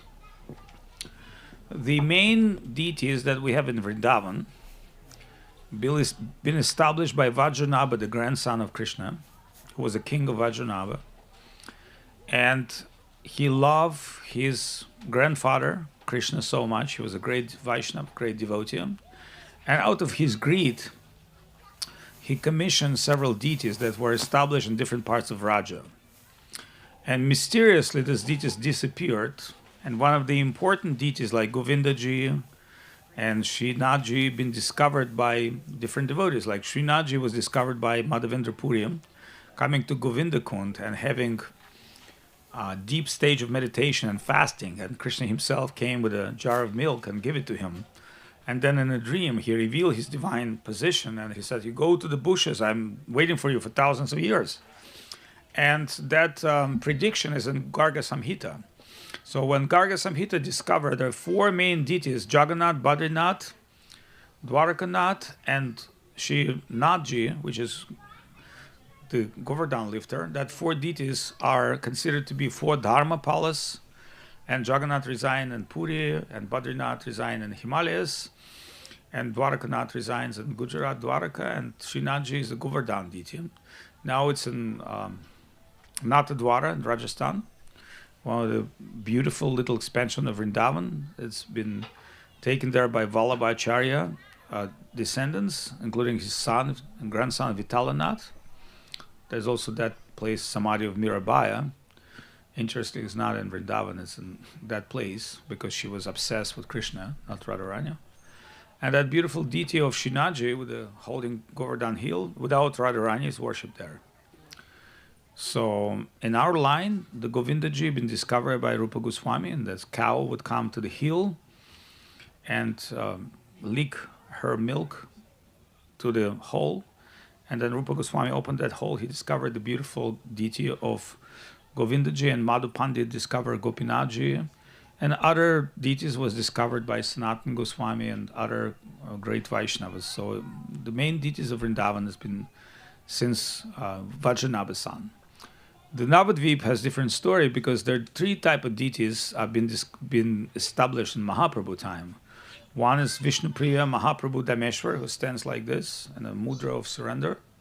That's the most important deity of Mahaprabhu in his time and his life, by his wife and Vishwakarma. Second deity is Ambika Kalna, Dvijavaninath, Gornitai. That deity ran and to jump on Hridoy Chaitanya heart.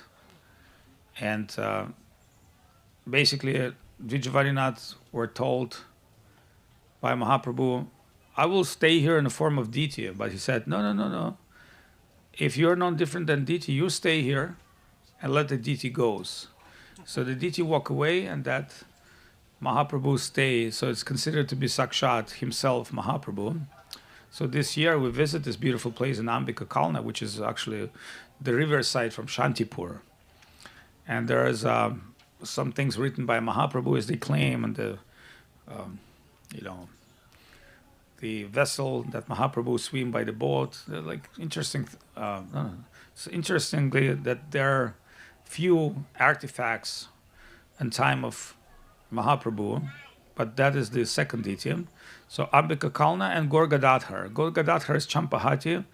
After Chaitanya Saraswat Mat, when you're going towards Sagar place and Vidyanagar, that you'll be finding deities of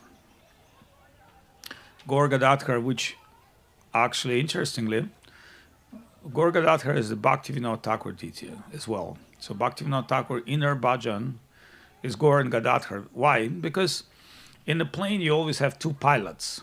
Remember, Krishna is Radha Bhava Duty Subulitam Nomi Krishna Swarupam. Mahaprabhu is Radha and Krishna, and Radharani is giving heart to Krishna. So Radharani, she's very experienced pilot. In the form of Gadadhar Pandit, she makes sure that he's not going to blow it. So when Krishna taken bhava of Radharani, he's going crazy. Then Gadadhar Pandit has to be near and controlling. That's why Gadadhar is chanting the Bhagavad slokas. And only by the Bhagavad slokas of Gadadhar Pandit, because he's Radharani, he knows how to stimulate his loving heart. So this is a very deep idea, and where Bhaktivinoda Thakur starts his worship, he worshipped Gaur Gadadhar. At that time, that Gaur Gadadhar original one was in the hands of some traditional devotees. So Bhaktisiddhanta Saraswati Thakur came there in some time and said, I don't possess the deity. I want to help you with the service. So in time, these people died, and that deity came to Gaudiya Math, which has been worshipped by Nayanananda Das Babaji Maharaj, who is Govinda Maharaj's friend and Guru Maharaj's appreciator, and he would come to Govinda Maharaj's birthday and, present there and enjoy the Govinda Maharaj's being there, and little Vaidehi running with the camera and like, so, but that's another story. So that deity is the third original deity of Mahaprabhu. And of course, there are other deities as well. Like if you go to Vidyanagar to Sharanga Murari Thakur place, there'll be several deities kept of Shivananda Sain, an original deity of Gaur Gadadhar, which had parikrama with Bhaktisiddhanta Saraswati Thakur also there. So Bhaktisiddhanta Saraswati Thakur, when he started his first Navadvip parikrama, he carried the Gaur Gadadhar deity of Bhaktivinoda Thakur, which was commissioned, not the Bhaktivinoda, but the copy. So that copy of Gaudiya Math deity is that in Sharanga Murari Thakur place.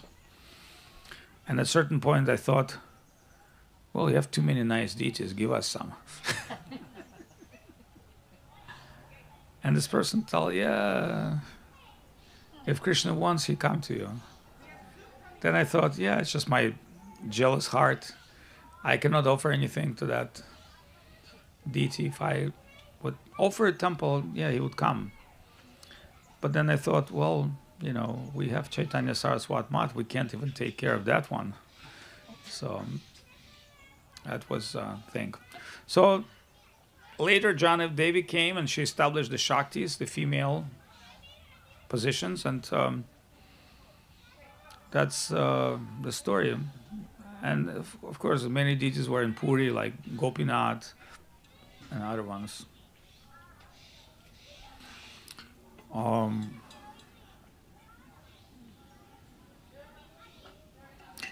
So we're dealing with very special history, because when you go to South India, they tell, oh, Krishna is too new, only 5,000 years. So when you go to South India, they don't even trust Krishna so much. They say, it just recently happened. So in our world, anything over 100 years old is antique. In that world, South India, certain temples been worshipped for thousands and thousands of years. But there are still remains of Krishna temple, like Guruvayur and other temples. There some remain. But you think like Rameshwaram is Shiva Linga that is established by Lord Ram. And later Shankaracharya came and established Spatika Lingam, the crystal lingam. So you would say like, wow. Or Badrinath temple, there's like Jagannath temple, it's like innumerous years, like billions of years. So we can't even imagine the certain temples in India, how old they are and how recent Krishna consciousness is compared to this Dharma. That's why people in the South, they have a whole different culture than the North. Any other questions, comments? Any cash? Okay. We have a subscriber coming with donations. All right. Vaidehi. Thank you. Dandavat Maharaj, Dandavat to all of the devotees. Maharaj, we're so happy you're here. So you're such a, amazing, creative, revolutionary servitor of Gurudev. And my question is just, there's like multiple parts to it, but how, at some point you came to Krishna consciousness, and then I'm just imagining some desire to serve came over you, and then we know the history now, and here you are. How have you been able to follow that inspiration? How do you deal with the material obstacles, your own nature? How do you stay connected to Gurudev, receive inspiration, to trust the intuition and the service pull that you're getting, maybe the push? Yeah. Something like Good. this. I follow the traditional Californian bullshit mantra, love and accept yourself. And one way this is bullshit because you don't really know what yourself is. because we're on a path of self-discovery. So to say that we came to Krishna consciousness, I would say we're all on the way, including yourself and myself. So if you remember in the days of Gurudev, you tried, yourself with the camera and you broadcast the first news from Holy Dham. And that was not fully accepted by everybody. It was just like too much of a girl speaking news from Holy Dham. And, not everybody accept this because, it's, every time the narrative is the same, but the format is changing. So remember, we are on a path to Krishna consciousness. It might be the same narrative, but the format is changing. So the format is changing with the time, but the true journeys remain the same. And there's a wonderful book about addiction. It's called Religion of Imperfection, Spirituality of Imperfection. So the core of our transformation is acceptance of our own imperfection. Only by deeply experiencing your corners, your imperfection, that will move you to the transformational journey. Because if you're perfect, like people say, the perfect Vaishnavas are not preaching. Why? Because they see everything connected with Krishna. And that's why Mahabhagavat Vaishnava, Bhagavat Atmanam Atmanam, when you see perfect Vaishnava, you want to chant. Like, I remember when Govinda Maharaj would come to certain occasions, even common people would bow down to him. Why? Because they would see some extraordinary being and naturally their heart would bound, because that's our nature to bound in front of something great. When the ego is there, you say, I don't bow to anyone, or like, hey, why I have to worship you, or why I have to respect you. But when you see something extraordinary, without any hesitation, your heart will extend yourself for the service. Just like when you see beautiful women, what do you say? You just want to say, hey, please, because the beauty itself is taking position of the service. So devotee's heart is very beautiful, and due to our search for Sri Krishna and our imperfect position, and remember, the more imperfect you are, means in your own realization, not in eyes of others, is the more chance of your transformational journey. So the fact is we feel imperfection. Well, on one hand, on the other hand, that's why I'm telling you this bullshit Californian mantra, love and accept yourself, because yes, you have to accept you are not perfect today. Like you have to accept, okay, I can't do it. I can control myself. I cannot really, chant as much as I need. I cannot even give up my food. Like I'm getting fat every day. Every day I'm trying to stop eating, and then by the end of the plate, I see I ate twice more than I need. That means you fail at every step. Remember, just like a baby, every step is a failure. Every step is like disaster. That's why a mother watching the baby, because whatever baby does, it's never perfect.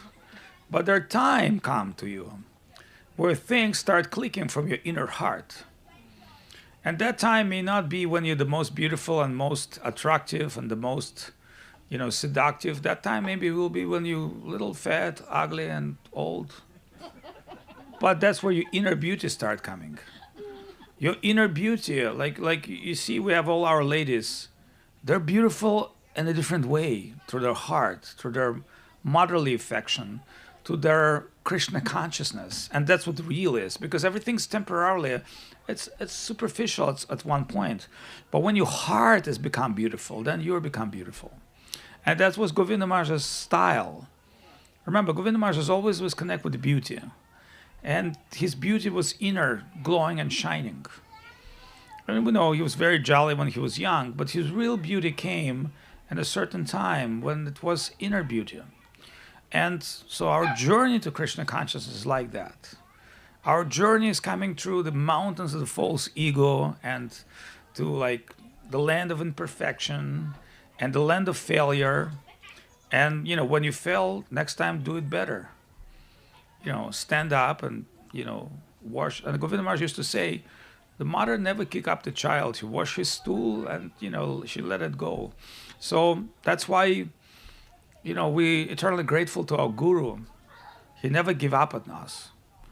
And life after life, Chakudana Dila Jay Janme Janme Prabhu say. So I don't think, in this life we're all gonna complete the cycle of life and death. And think of like Jada Bharata, the king of India, become a deer next life.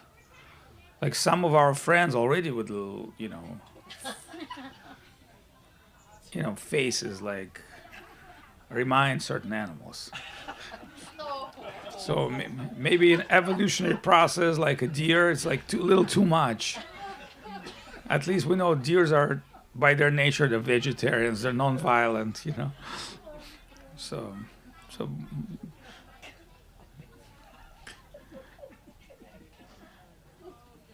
yeah, when you go certain places, you see like people are already like monkeys, And monkeys like hippies, they have free love, they have like so much bananas, and they live in Vrindavan, and like they do whatever they want. They shit in any place without any hesitation. So they're loving and accepting themselves.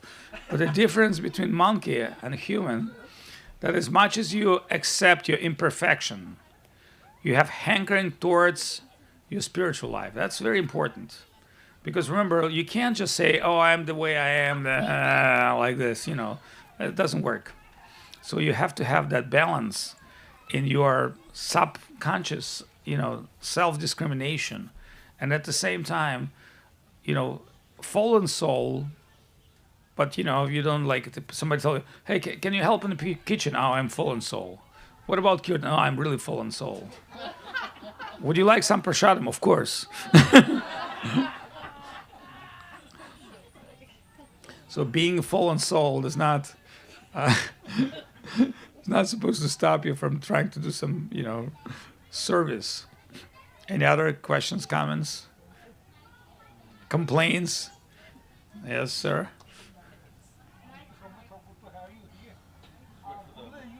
Wait for the mic, please.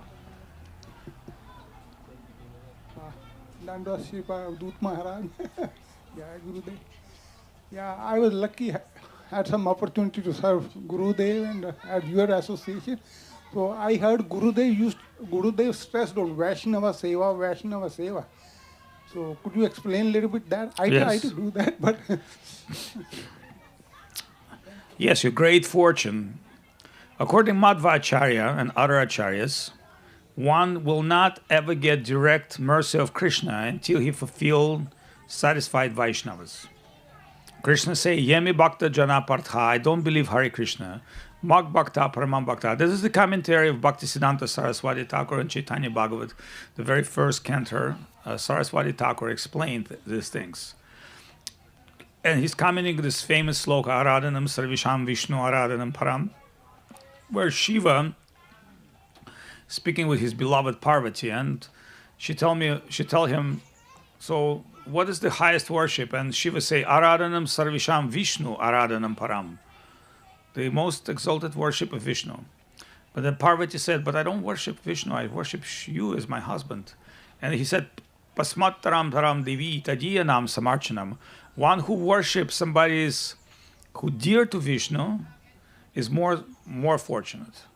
In other words, the worship of devotee, this is a Saraswati Thakur explanation. He say, the worship of devotee is considered to be supreme by Krishna. And that's why Navyatam Vaishnavam Shambhu, we accept Shiva as one of the greatest devotees, not as a divinity God representation. We know he is divinity representation of God. But for Gaudiyas, the Shiva is one of the best devotees of Krishna as Balaram, and everybody else, and Radharani. So we have different take on ontology, how to understand this. That's why the worship of Vaishnavas are considered to be one of the eternal principles of Vaishnava Dharma. And not only it's accepted by all the acharyas, it's actually core of entrance into Krishna consciousness. Otherwise, why God has to deal with you?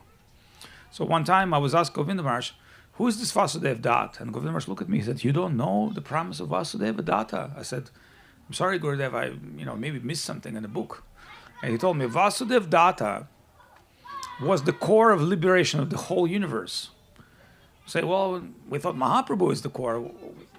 How Vasudev did this? I said, when Vasudev met Mahaprabhu, he said, send me to eternal hell and make me suffer the consequences of karma of every living being in this world. And Mahaprabhu said, just because I have devotee like this with such a great heart, who's willing to eternally sacrifice himself, I'm promising you, you don't need to go to hell. I will just liberate them all. But you give me the excuse. Why? Because Krishna create law. To break law, he need an excuse. So Vasudev Datta is that excuse for Mahaprabhu to break his eternal law of karma, which means law of justice. And remember that justice is an important thing in this world. Without justice, there's nothing, accomplished. So cosmic justice, and it's very difficult to judge what karmic justice is like. When people come and dying in Russia, Ukraine, and Gaza, and Syria and Libya, and blah blah blah, because it's justice. But there's also be other justice. Like people don't understand, justice is not just for a certain group of people; it's for everyone. Then why God has to bring the justice and replace the justice with mercy? So he need an excuse, and that's his devotee. Prayer of his devotees of Vasudev Datta making Mahaprabhu deciding and proclaiming that I will liberate all universe. But then when Mahaprabhu coming to Jarakhanda forest and he's singing Krishna consciousness, and the trees and the lions and the tigers dancing together with deers and the elephants, and Haridas Thakur follow him, and he has, remember, Haridas is it's called Brahma Haridas. So you see an incredible vision. And he's telling to Mahaprabhu, you are really liberating the whole world. Then Mahaprabhu smiling and say, then why these trees and why these animals and insects are still alive? And Haridas is giving deeper insight. He's telling, because other living entities entering that body. Remember, in my body there's worms and germs and microbes, like there's billions of beings in my body besides me. And I'm the supreme Atma. So in Mahabharata, Tatraya, Nirvaya, Madhvacharya sometimes explain how the Avesh work in some divine personalities. Like, for instance, we know Nyasimaj and Sri Lekha, and their son is Sudarshan, and his son is this, and his grandson is this. So we can say, okay, his grandson has Avesha of father, mother, brother, sister, in one new personality. That's why Arjuna, partially Indra, partially Gopi Arjunika, partially Vishaka Devi, but Arjuna is his own character. When Arjuna become Ramananda Roy, it's the same Arjun, but it's a different type of Arjun. So inside him, there is another identity. Just like we have our identity living through our children, then divine identities in Leela, that's why, Krishna is always times different. So one time, Narada Muni was totally seduced by Mohini Murti. Remember the time of churning ocean, Vishnu had to take form, seductive form, to bewilder the demons and gods. So he's taken this extremely sexual form of female, which is wow. And how much wow was that even Shiva dropped his own wife and ran after her. And guess what? Narada was there too. So as Narada said, we all say Shiva fell down, what am I supposed to do? So he also ran after Mohini Murti. And when Mohini Murti is moving in a mystical way. She's appeared here and there. So Narada is chasing. And remember, Narada is sannyasi. He's a brahmachari. And he's chasing women. And finally, she see Mohini and he wants to embrace her. And at that very moment, when you want to embrace the women, she said, I'm man. In California, it's okay. But at that time, it was not that... At that time, it was not that common. She said, actually, I am the man. I'm taking form of Vishnu. Then Narada said, you are cheater. You cheat the whole world, and you cheat me. Vishnu said, that is my friend, it is my duty. Then Narada said, how come? You made me take sannyas, you make me break. He said, that is a little bit, the way we do things. Then he said, I want to curse you. I want to curse you because you don't understand us humans. We hankering desire of relationship and core of our heart. Then Vishnu said, okay, you can curse me, no problem. You are my devotee. So Narada said, I'm cursing you. You become like a human. And you feel everything the humans feel. And you go through the same as the human goes to relationship and losing your love, and you'll be mad by that. And Vishnu said, that is very good, because when I come Ramachandra, I need that. So by the curse of Narada, he became Rama. Because Vishnu remember, Ravana is a hybrid. One of his side is Rishi, the great saint, and one of his side is Asura Bhav. So he's a great scholar, he's a great poet, he's a great mystic, alchemist. Like his books like Arka Samhita, Kumari Samhita, still written in India. Like there's no medical books higher than Ravana. And you know what his medical books based on? Children's pediatric books. It's written by Ravana. How to cure children. Because one of his wives said, the child cannot express his pain. How to cure him? Then Ravana said, okay, I'll write the book. And then somebody said, how's that to glorify Shiva? And Ravana said, okay, I'll write that glorification. Somebody say, how you extract the plants? And Ravana said, okay, I'll write you the book for the plant extractions, the medical book. So Ravana wrote amazing quantity of books. Some of them survive until today because there's no replacement. That's how Ravana was great in any science and yoga and self-realization, everything. But at the same time, he's a demon. And he wants to, bring pain to the world. That's sometimes people don't understand the definition of demon. It may be way different. Demons could be super talented. Then Ravana, when he get the boons from Shiva, and remember, he worships Shiva, he finally wants to cut off his last head and offer to the Shiva. He cut 9 heads, he wants to cut his 10 heads. Then Shiva said, okay, stop it. Then he said to Ravana, you want to be undefeatable, tell me exactly who you don't want to be defeated by. So when that boon has been given, just like Hiranyakashipu, not to kill by gods, not to kill by Gandharvas, the animals, Shiva said, what about man? And Ravana said, man? Man is like stool to me. I don't afraid man. Then Ramachandra had to become a man. But as become a man, he had to go to the whole man transformation by the curse of Narada. So one time Shiva has been sitting in the mountains with Parvati, and Parvati saw Ramachandra. And she said, who is this beautiful king? And Shiva said, I tell you honestly, I don't want to tell you. I think he's kind of a divine personality. She said, no, he's a beautiful man. Unbelievable beauty. Why is that he's crying so much? He said, all right, okay, Devi, I'll have to tell you some confidential knowledge. This is Vishnu. She said, Vishnu? I can't believe he's a man. 100% man. And crying for women is like Vishnu's dead mother attached to women. I don't believe it. He's detached. Then Shiva said, you don't understand. It's pastimes, but what can I tell you? So, Parvati, as women always want to challenge things. She taken form of Sita, and she's stand in front of Ramachandra while he's crying. And she said, oh, my Ramachandra, I'm back. And then Ramachandra crying and weeping his eyes and look at Sita. And he said, oh, Mother Parvati, why are you here?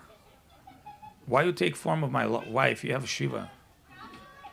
And Parvati was so much confused, and she started crying. She said, forgive me. I could not understand that you're Vishnu. I thought you were just a common man. And I could not recognize you. So they had very confidential exchange with her. And he said to her, I'm giving you blessing. Next time, when I come to my next pastime, I will be Golden Gauranga Mahaprabhu. and your husband will be an Advaita Acharya. Your name will be Sita Thakurani from that moment. That's why you're Sita.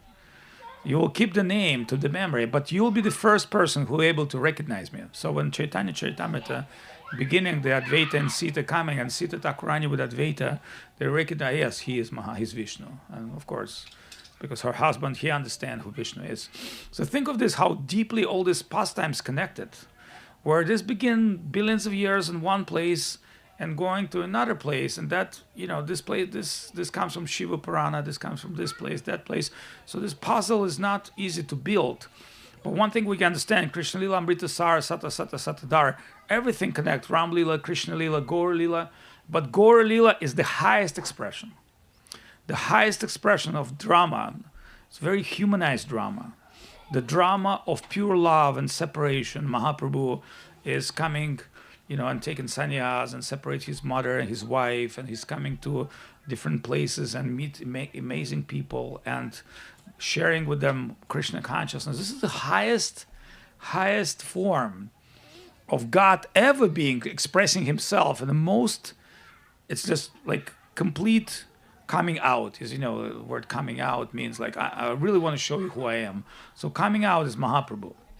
And that fortune of ours to be connected with that Mahaprabhu pastimes and to be connected with that form of Krishna consciousness is extraordinary. So just giving you a few clues of different pastimes of Supreme Lord, and understand how everything coming into Gaur Lila, how everything comes to Mahaprabhu, how everything enter Krishna consciousness, and everything connected in a way that's called spiritual conspiracy. Because people told me, oh, you conspiracy theorist. I said, yes, that's true. Because in conspiracy theory, you have to find links with what's going on and the people and things. And you don't follow the external circumstance. They're just triggers to you. You have to understand things behind the screen. So behind this Krishna Lila, Ram Lila, this Lila, that Lila, Mahaprabhu, that's why in a song, Bhaktivinoda Thakur saying, what all this avatar do to the world? If you look at, Kalki kills everybody, Rama kills everybody. Even Krishna through Arjuna had to kill everybody. What Mahaprabhu? Mahaprabhu is not killing anyone. He's healing everyone with the holy name. And his pastime is absolute transformation. Krishna consciousness. That's why his name is Krishna Chaitanya. Remember, Keshava Bharati, his sannyas guru, was from Shankara Sampradaya. And there's a particular way you give the sannyas name. Gurudev would follow that tradition. But he looked at Mahaprabhu and he did not give him proper sannyas name because he said, Chaitanya, it's a brahmachari name actually. He said, Chaitanya, but you're Krishna Chaitanya. What kind of Chaitanya? Chaitanya consciousness. Krishna Chaitanya. So, Sri Krishna Chaitanya, Prabhu Nityananda, Sri Advaita, Gadadhar, Shivasari, Gaura Bhaktivinoda. So, Narada Muni, after cursing Ramachandra, was very disturbed. Very disturbed. When he calmed down, he thought, what did I do? What did I do? What did I do? So at one point, he had to go to Vrindavan, to Narada Kunda, and he was told to write Bhakti Shastras. And so he wrote incredible Pancharatra and Narada Pancha Shastras. And Pancharatra means actually, for those who are not exploring mystic yoga, in mystic yoga there's so-called Tattvavadi, the meditation on Tattva, that is been transferred by Narada into the deity worship. Because when we worship deity, fire, ether, all the elements that yogi is mastering with an own body, we're mastering during the arati, and we get even higher benefit because we get do it in front of the Lord, who is the... So that's why it says, in the deity form, Lord comes to most unqualified and most qualified. So both. Like you can see the deity, and even if you're not qualified, you'll get benefit. And that's why arati is important, because it's a part of deep, spiritual program, which we don't even fully appreciate. So Narada wrote all these books by entering to Kushum Sarovar and become a gopi, and experiencing this place. And Narada was cursed more than one time, 3 or 4 times by different gods, including his father, that you'll never be married, you'll never be staying one place. And then Narada, when going to Vrindavan and writing all the spiritual books, also had special revelation. See, Narada has one friend, his name Bharat Rishi, Bharat Muni. So Bharat Muni is an incredible yogi, but he's always overwhelmed by Narada's ability. And Narada's ability is called the Guru Tattva, to uplift fallen soul. Because Bharat Rishi is like great yogi. He knows all the sadhana, meditation, everything. But he say, how is that you took this hunter and make him pure devotee? How did you liberate this person? How, I understand you Guru Vedavyas, that's okay, but how is that you have the power to go to the most abominable fallen soul, liberate him? So Narad Muni said, you know what? Tell you honestly, that's not me. That's my presence of my heart through the Lord. I'm just channeling. And he said, I will give you the blessing because you're like my brother. Next life, when I become Shiva's Thakur, you become my brother, Sri Ram Thakur. So Shiva's Thakur, Sri Ram Thakur, Narad Muni, and Bharat Muni. And you will be participating in this pastime because you're always asking, how does Krishna consciousness work? Because you're a yogi. So I will make you devoted and you'll be my brother. I'll guide you in. And we participate in Kirtan of Mahaprabhu. So Narada, remember, he been cursing Vishnu out of his erotic feelings. And eventually he's got special blessing. When you become a Narad Muni, you become perfect Grihasta. Otherwise, Narada never married. Not only that you become perfect Grihasta, your son will die during Kirtan. And you will be able to transmit that. So Narad Muni comes as a perfect Grihasta Vaishnava during that pastime and acting, it's like a family man. Although he's not a family man, he's a Narad Muni. And he's actually in Linga Purana 28 Vedavyas, he's also one of the Vedavyas, Narad. And actually, the part I told you is his Pancharatra and his Narada Bhakti Shastra. That means he's taken the most mystic yoga into the way of Bhakti Yoga. Because according Pancharatra, anyone can practice Pancharatra. It means go to the Arati and participate in Arati. Even if you don't know the ritual, the mantra, the tattva, just by seeing the Arati with the lamp and Kirtan. And remember, this is ultimate spiritual practice which we have, which is coming from exalted scriptures, because we see the divine form of Nitya-rupa, Achintya Guna Swarupa of Krishna. We worship with the mantra, the chant of his own name, and glorifying his transformational. Remember that Saraswati Arati, Jaya Jaya Jaya Gaura Saraswati. It's a very deep meaning where Krishna discovered himself as Mahaprabhu. So this is very, very difficult thing. I mean, very esoteric what we're doing. But we just aham agyana gyantamach nashyami atma bhavasto gyana dipena basvata. So in this case, aham agyana gyantamach. Well, no one is really conscious of that. Because devotees, they're not conscious. They don't need gyan. They just have vigyan. They just experience. They're happy to see the deity. They're happy to see the Lord.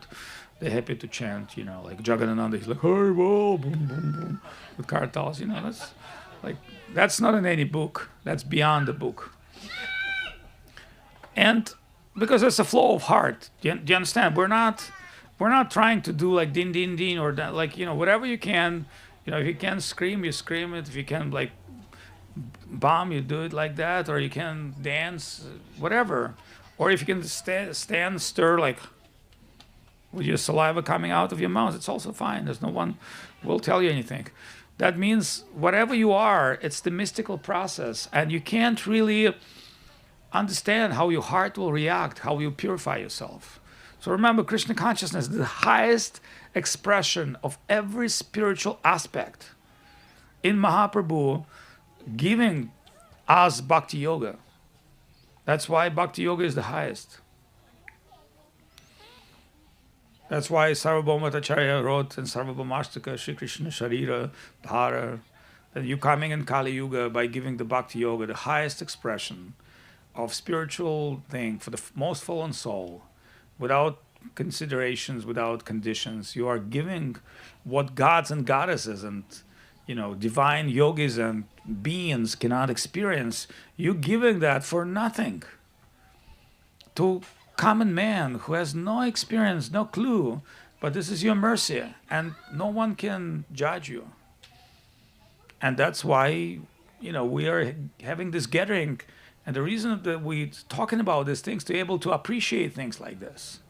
It's not an easy, like I said, 5 things Mahaprabhu said: Maturavas, Murtiya Seva, Bhagavat Shravan, and Nama Sankirtan. Like these things are not easy to get. You don't go to any place in the US, you get that. Even if you go to Dwarkadish Temple in LA, which God bless, we're not challenging that, but that is not the same. Radha Bhava Duty Subalitam Nomi Krishna Swarupam. This is the most exclusive presentation of divinity ever. And it is only given by Govinda Maharaj, because he's only one who can give that and qualified for that. And God bless Prabhupada, there's nothing wrong with that. It's just Prabhupada doing his antaranga and bahiranga, external and internal. Internal bhajans of Gaudiya Vaishnavism, Saraswati Thakur, is present in the form of our beautiful lordships. And our way to appreciate this is not to comparative judgment whose guru is like better. No, it doesn't work this way. It's like, what's my service? What's my dedication? Any other questions, comments, any donations?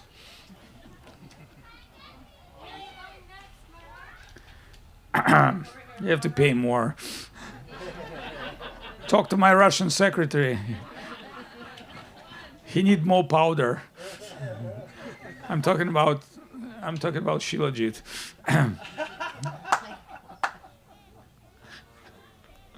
Have your lawyer talk to my lawyer. Have your guru talk to my guru.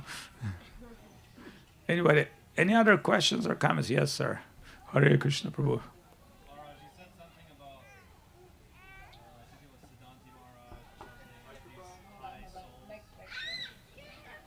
You said something about these previous souls who have come before us. Dhamik.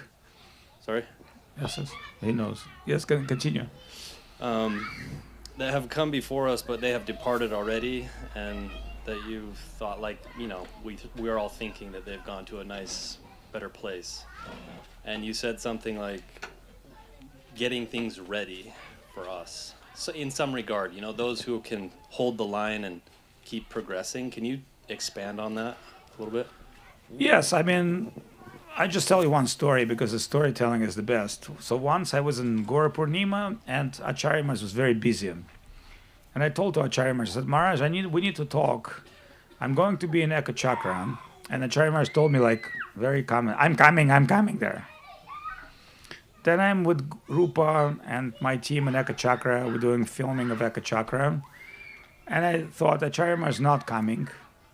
So I have to call him, not answering phone. And then suddenly one night I could not sleep. And next morning, 6 o'clock, they called me and they said Acharya Maharaj passed away. And they said, we want to go to Navadvip. I said, we want to go to Rananjit. I said, come to Eka Chakra, that's his place. So they brought his divine body in Eka Chakra. And, he built Eka Chakra. And the story of Eka Chakra, one time Gurudev had a big Vyasa Puja, and Acharya Maharaj made a really nice festival, but was very difficult for Gurudev to handle because there were many journalists, many guests. So I asked Gurudev, I said, Maharaj, sounds like you need a break from people.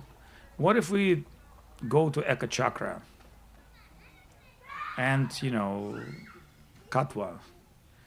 And Gurudev said, yeah, that's a good idea to take people. And so he talked with Acharya Maharaj, and Acharya Maharaj got his little bus, and with a group of devotees, we went to Eka Chakra first time. And as we enter Eka Chakra, it was like a smog and fog, and there were beautiful curving trees. Nothing was there. And we went to this place where our temple is, and we had a picnic there. And we cook. Acharya Maharaj's people cook. And the hundreds of kids with their plates came from the village. And they almost ate our lunch. So it was like Nityananda Prabhu's pastime. All these kids, they're coming with a plate and they fight and eat. And I was like, they're so hungry for prasadam. So we eat partially and feed the Ekachakra basis, the kids. And that's what the ticket. So when we came back, Gurudev was very happy to hear about that. And Acharya Maharaj, in his particular style, got the place of Ekachakra. And, he established that worship. And Govinda Maharaj would want to come for the temple opening. But Govinda Maharaj at that time was super weak, so we thought this bumping road was very difficult. Should we take him by helicopter, or should we take him by this, that? But eventually, Gurudev never went in his external body, Ekachakra, but internally we know this is Guru Dham, Guru Tattva. And when time came, and I believe everybody has its own time, Acharya Maharaj's divine body were put in Ekachakra. And I don't want to give all the details of that, but I was there with Rupa and other devotees for a reason, because Krishna arranged things in a way. So remember, Samadhi is a big hole. And nobody came to help, actually. Everybody would call, didn't want to come. Oh, COVID, no. So then we were working with Gopal, and suddenly their tractor, excavator, coming on the road, and we stopped him. And we told him, hey, some guru passed away, we need your help. And this guy said, you're lucky you make me, because I'm 30 miles away from here. I just got called for the job and they canceled. So this guy did the excavator work and did it very quick. And other things also happen in a mystical way. And so before that, we went to ISKCON temple, this beautiful Nityananda Prabhu exhibition there. And, we called certain people, and they didn't, from our mat, they didn't, I don't want to mention their names, but they didn't came to help. So then we came to this ISKCON president and said, yeah, well, one of our gurus passed away from COVID, and we need to do samadhi. And he said, yeah, I got a couple of guys in ISKCON. They're experts. So he called them and he said, they're coming. If you pay their car, they're coming. So finally, in a few hours, a car coming. The two guys, and looked like Asian, one like Manipuri guy. I said, how many samadhis of sannyasis you make? He said, 20. I said, okay, you're in, you're hired. And I said, don't worry, you sit here, you tell us what to do, because we don't know what to do. You tell us exactly and give the instruction. But what I understood is it was Krishna's will that these people from ISKCON would come and help, and our people that would count on, they didn't appear, and no criticism. But everything was arranged by a certain will. So when you say about how does it work, everything works in Krishna consciousness. So Krishna has past and future, and our previous past and our future, and Krishna has a plan for salvation of every living being. So when we say about people like Siddhanta Maharaj and Shutashrava Vaishnava Maharaj came to better place, we know they came to better place. There could not be possible degradation in this life.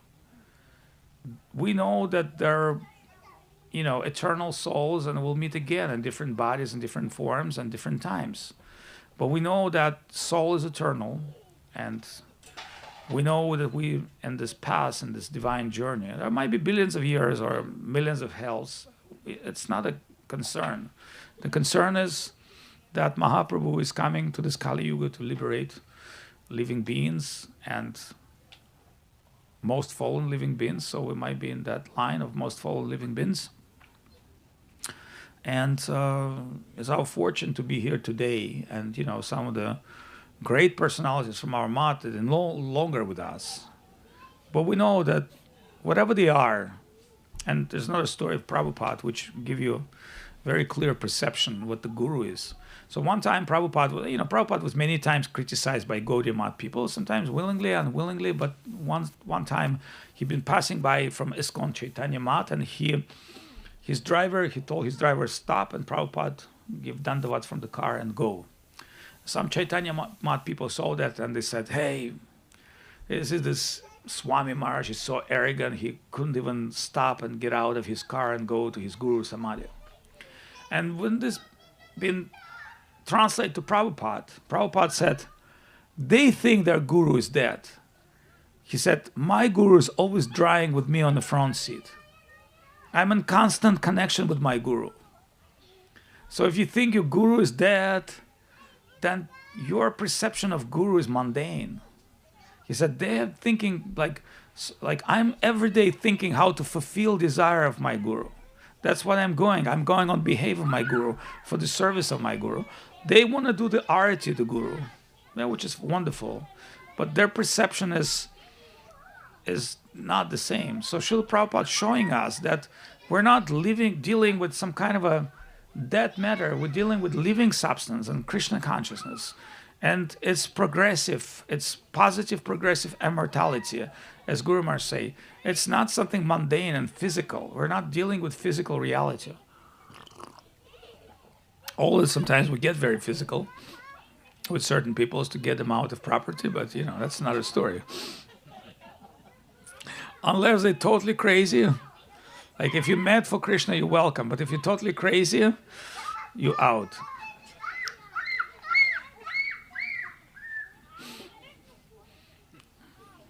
Hey.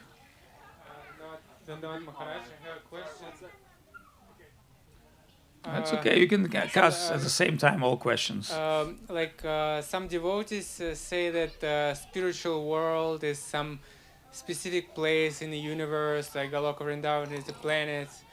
But some devotees believe that it is like internal, like it's a plane of consciousness. So even like living in this body, in this planet, you can be like in a spiritual world, or you can be like in hell or in heaven. Okay, I got it. It's enough. It's enough, When you have very loving exchange, you don't need to hear a lot, just a few words. Somebody said I'm Krishna, but maybe I'm not. No, you're right. So according the best books about spiritual, Brahmanda I've read from Nazis. One time I was with director of Hamburg Planetarium, the German guy, Mr. Thomas, and he showed me, he said, Swami, I have some Hitler's book about cosmology, Vedic cosmology. You might be excited about that. I look at the book, and then I found the book, and I had a translation of that German book about cosmology. So it's been done by the Nazi team of Ahnenerbe, who've been searching different possibility of traveling between worlds and what the worlds are. And it's, the German scientists, they did pretty good work. But after reading this work, my conclusion, they misunderstood certain things. Then another perception what the worlds are in Bhagavad Purana and Agni Purana, other Puranas and commentaries of other, acharyas, such as Madhva Acharya, other acharyas. So it's a whole different thing. Like ISKCON published PhD on that. Like it's many books about Vedic cosmology, which no one can understand, including ISKCON that published. And German scientists, so as well as Avadut Maharaj. So that means we cannot understand this tattva from objective reality. It's like if you fish that living underwater and everything you see from the mirror of the water and some faces, like how you'll understand that you're living in one dimension and in your little pond and other beings living in another dimension, another reality, where your pond is just a very little space. And even the physics, the way you move, because you're moving with your tail and your frog, maybe if you frog, you can come out, but if you fish, you cannot come out. So that means what you're experiencing right now, it's one little particle of dimension. That's why Gurudev many times quote that sloka where you can see Goloka and Gokula and Goluka and Golok. So remember, Babaji Maharaj was walking in Vrindavan and the boys throwing stones at him and he's telling, oh Krishna, I will complain to Mother Yashoda.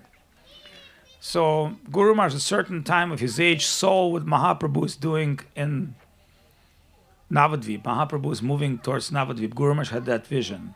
So how being in like a physical, let's say, illness or invalidity with the big glasses, you can see what's going on in spiritual world, and I can explain to you. That's Bhaktivinoda Thakur's comment. He said, pure devotee always see divine pastimes in his heart. Consider your heart as YouTube.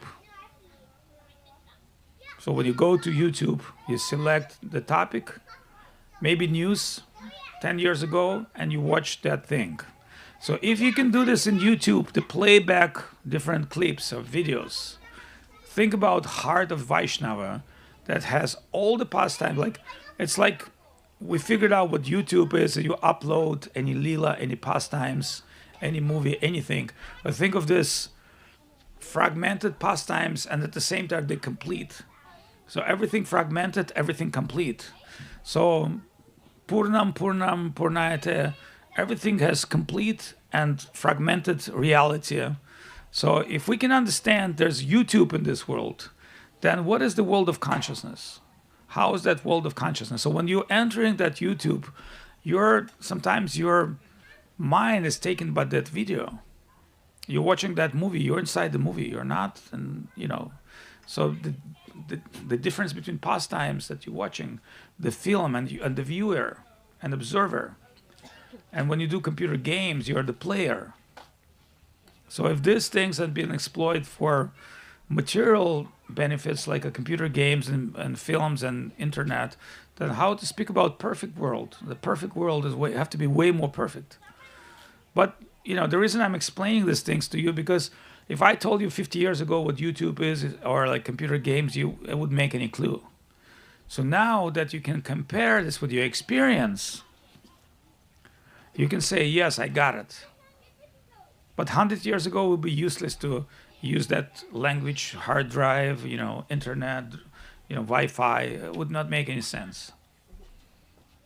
Then you can understand if we're moving towards world of technology, where we can see things, like, would you believe 5 years ago if I would explain you GPT chat, right? You wouldn't believe it. You say, it's impossible. AI is impossible, but it's possible. If I tell you from 5 years from now, AI will rule you completely, you say it's not possible. Now I'm ruling the AI, but in the 5 years it will rule you. It'll tell you what to do. It knows you better than you are. And you say, well, what is to be done? Well, in a certain time, in a certain world, you have to appreciate what's here and now. So you have to appreciate Krishna consciousness here and today, because tomorrow we don't know what's going to happen. But one thing we know, we're here today at Govinda Mela. You can get a little t-shirt for $20. Anybody want to pay more? It's available.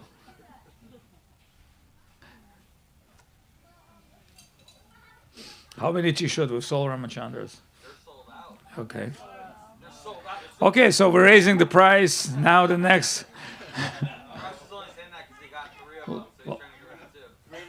Well, remember,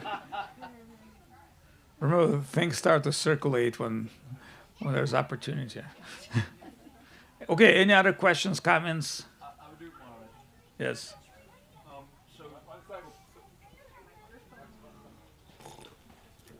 Go ahead. Oh, sorry, the mic. Yes. So, Avadut Maharaj, I still was wondering the answer to that. About why we should worship Srila Govinda Maharaj, Srila Gurudev. We have to think every day about that. Uh-huh. Like, if I give you my straight answer, it may not fulfill you. You have to think, what's your necessity? Can you do it on your own? No. What's the need of Guru? Janardhan Maharaj, Govinda Maharaj explained to Janardhan Maharaj. I have to ask Janardhan Maharaj that question again, because I don't fully remember. I was witnessing that. And Govinda Maharaj has explained, but maybe after 30 years it clicked different way to me. Remember, the same things may make completely different meaning. It's like Every time you open the Bhagavad or Gita, it may not be the same. Like, like Sudarshan obsessed with one sloka from the Bhagavad. He constantly relished that sloka. But that sloka has different meaning for different people. It may not, he obsessed with that sloka. You hear it, you say, okay, it's nice.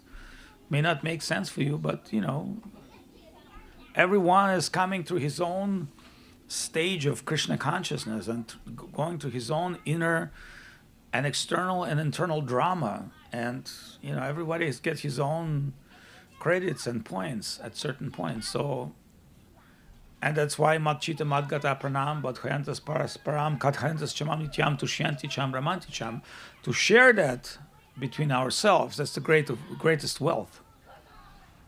Because we're not relishing something mundane. We're not talking about Biden, Trump administration, this, that. It's mundane. Putin, Shmutin. So if somebody asks me, oh, you're Russian? Yes, Baba. I like Putin. I said, what's the Putin's wife name? I don't know. I said, Putna. And this Indian guy said, Putna? Ah. I said, Ludmila Putna. You understand who Putin is? If your wife Putna, who you are? And Baba, I'm coming. Just now I'm coming.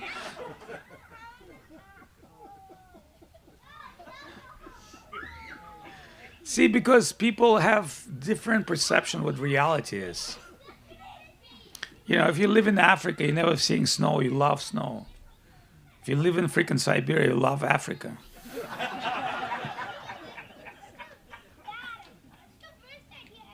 So you always something you don't have. All right, any other questions? Any donations?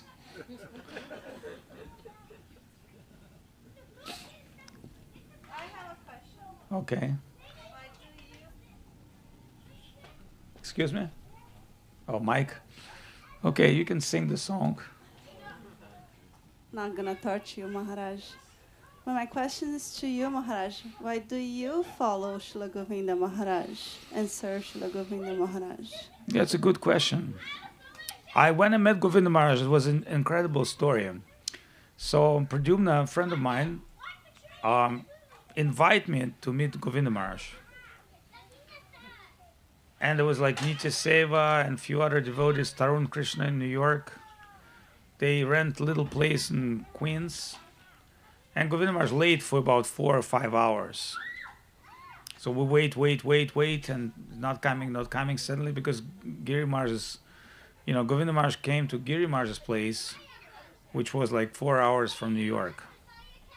It's like, hey, come to New York, come to California, like it's like LA and San Francisco. So Govinda Maharaj drove, and because of the New York traffic, he came very late. And certain people left, but certain group of people stay. And I was completely shocked when I saw Govinda Maharaj. First of all, he's coming with Sagar Maharaj and Giri Maharaj, and he looked like women. He doesn't look like a man. He's got this little babushka look, and they carry him. So I say his face is like not like male, not like female, very sweet face. And then he came, and there were several Prabhupada disciples.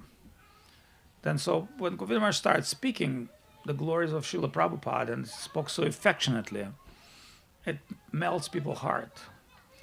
So finally, when the questions came, I asked Govinda Maharaj, I said, what if I cannot follow all the principles, and should I, like normal thing? Because I thought, if you have to become perfect before you take initiation, I cannot guarantee that, I will be perfect all my life.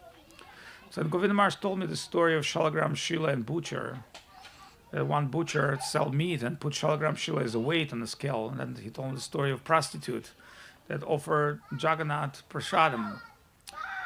And that turned my perception what Krishna consciousness is from what I can accomplish to what the mercy of Lord can give you, in spite of how fallen you are. Krishna Karuna Sindhu Dina Bandhu Jagatpate. And remember, we all fallen souls. So the more we try to prove ourselves, our greatness, the deeper we fall. Like everything I judge in other people, all imperfections, eventually I discover in myself in a way more, extreme conditions. So if I see somebody's greedy, then I said, hey, I also have greed. If somebody lost, I said, I also lost. So judging others, including yourself, is not a Krishna consciousness. Yeah, self-awareness is good, but Govinda Maharaj has changed my understanding. So I thought, such an amazing person, and I said to Pradyumna, if he comes next time, I should ask him initiation. And Pradyumna said, there may be not next time for you. So jump in the car. So we went to Jairam house in New Jersey, and Govinda Maharaj was there. And morning time, 4 o'clock, I wake up and I came to him, and there were a few other people, and I said, blah, blah, blah, I'm like, that's what I am, actually. I asked you if I can connect, and he said yes. And I thought he needn't deny me. He doesn't even know who I am. Because, the ISKCON story was like you have to get a letter of recommendation from the senior cleaner to the senior cook, like you have to run around and get approved by everyone, which is not a bad idea. But I said, this person's not really judging, and he doesn't even know who I am. And he's giving me so much mercy. Then how can be ungrateful? So after taking initiation, I think we kind of like run away with my friend. And it took me some time to think who the guru is and what the guru is. And, as we say, the book Sri Guru and His Grace. So to be able to appreciate Guru, it's not an easy thing. And now, after some time, when we were with Siddhanta Maharaj, we took sannyas almost together. And Gurudev gave me a bunch of beads and told me, like, now you're going to go to Russia and start preaching and initiate people in my behalf, and after I die, you become their guru. I was like, I'm not really... I never thought of myself being guru. I mean, that was never my plan. And I definitely don't see this is now. But what he told me, like, you have to take care of them. And after I'm not going to be here, you have to continue taking care of them. Then I thought, okay, I understand. Well, I'm not bringing people to myself.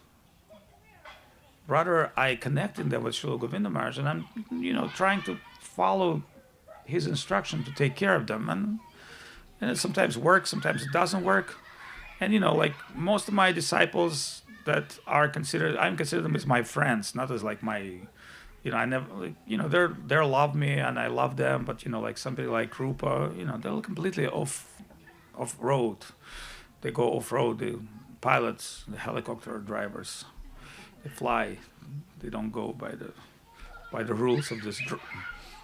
So they're on Cosmos TV. Cosmos, it's space. And I thought, yeah, it's easier to me to deal with people like that than to deal with a bunch of intellectuals and a bunch of, pretenders and things. And still, I'm thinking, this is the family of Govinda Maharaj. Now we have children, grandchildren, we have people like Nasi Maharaj, Sri Leka, the dinosaurs of Krishna consciousness, and then we got, like, a British gentleman like Madhusudan Maharaj, he's a British perfect gentleman. But we also need to be something for imperfect people. Remember, like, what is criticism to me always? Oh, Avadut Maharaj is not orthodox. Like, I think I'm going to, like, Vaishnava festival, I bring my dhoti, I bring my uttariya, but I said, I really like these women pants. I bought them and they're very cheap. Because they're saffron. And I went to this Indian store and I thought, why is that, like, they're not making good clothes for men. The all best clothes be done for women. So I said, I buy it. I don't care. Women pants, it's okay. It's all right. Why? Because things are sometimes not the way they are. Giorgio Armani, he creates revolution in the clothing business and inventing women's suit and inventing so many things. Giorgio Armani was a military man and he was decorator, but he had taste for fabric, for clothes, He had understanding of what the clothes could be like, because before Giorgio Armani, certain men's clothes was horrible. It was always like this thing, like he looked like a soldier. So he made everything smooth, and so he kind of like see different way. Like think of this, even in the clothing business, you can see things different, and you become Giorgio Armani. I don't know if it makes sense for you, Giorgio Armani, because sometimes you talk to fashion students and you give an example of their, great couturier, the people who create clothing or create decorations or create technical things. So Krishna consciousness is a very creative process, actually. Like, our ladies spoke about, making dress for Radharani. And, it takes like little creativity to come up with amazing ideas and express themselves in the best possible way of the fashion, but not for themselves. Like you see, it's not a self-centered, it's Krishna-centered, Krishna consciousness. How Radharani will look, how Krishna will look. And that's what bringing joy to devotees. Yeah, not like how I'm going to dress. Who cares? But how do we dress Krishna? How do we take care of devotees? What do we cook for the deities? How we, do for the service of others, Vaishnavas, etc. Like, see, Ramachandra, he's in hospitality, but he's trying to cook and give everybody food because he's good at that, and by his size, you can understand he loved that food. So normally when you get a slim cook, don't trust it. You have to have taste for prasadam to be able to give prasadam. So when I see the Indian slim cook, I said, this guy really knows how to eat?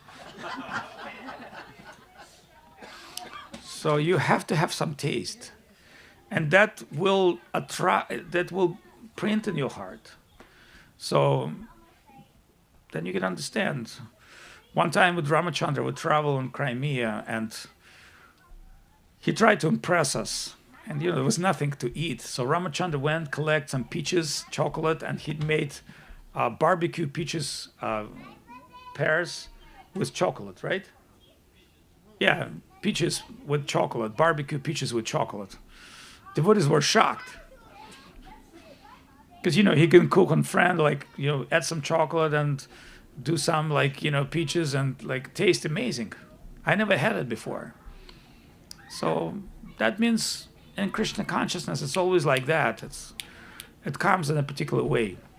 But anybody, so I don't know how much time we have.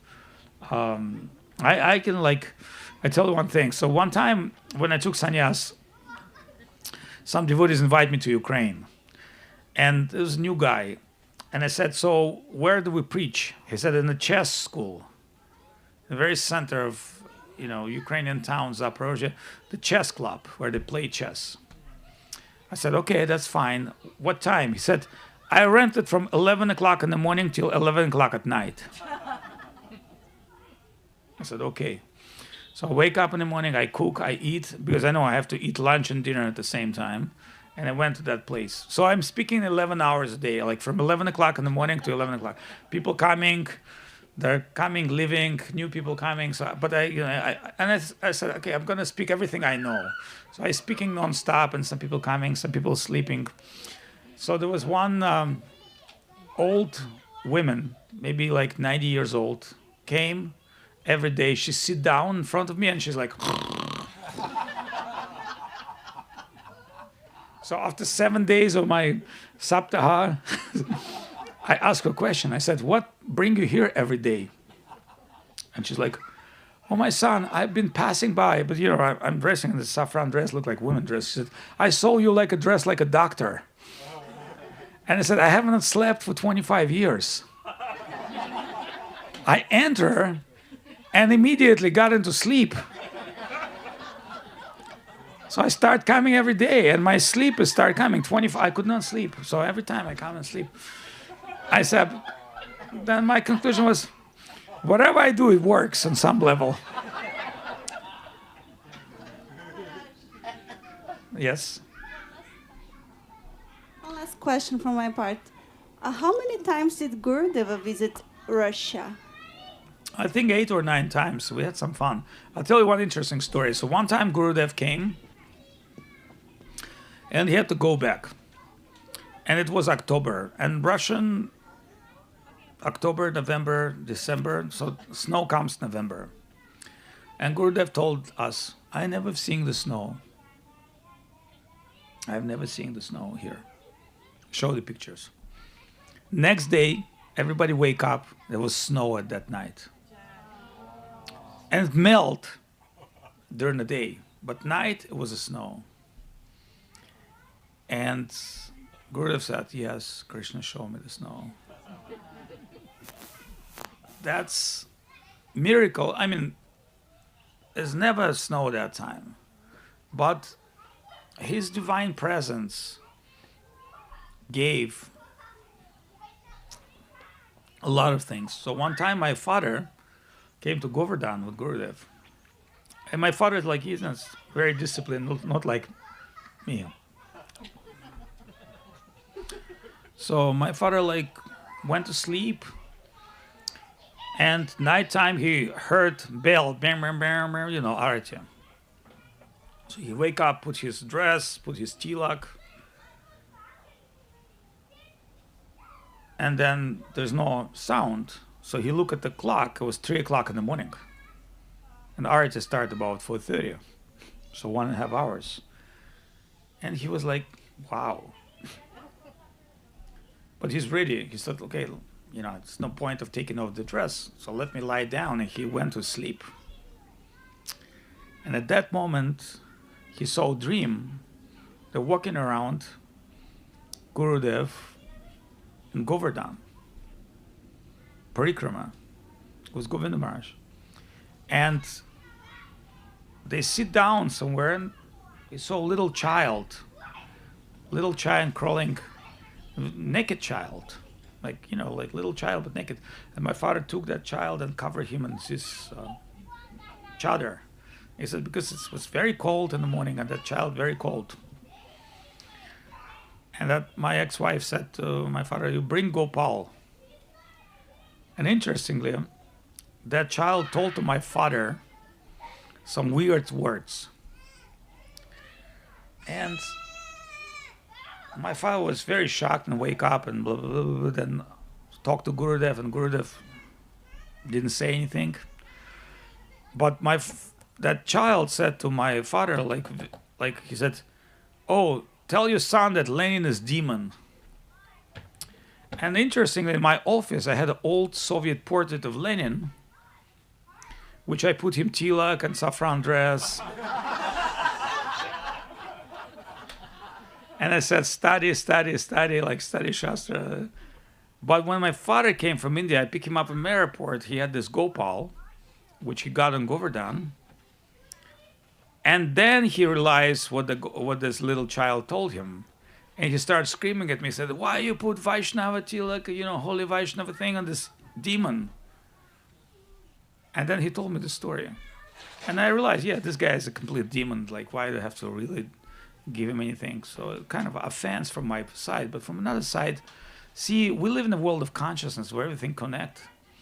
And we live in a world where things can reveal to you in a different way, but it's not necessarily the way you want it. And those puzzles and pieces will not come in one time, one story.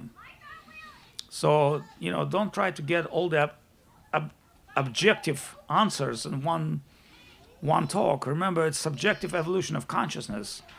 It's not that you will understand everything or you get to know everything or you need to know everything. You just keep your Krishna consciousness, keep going, and eventually things will be revealed to you in the way Krishna wants.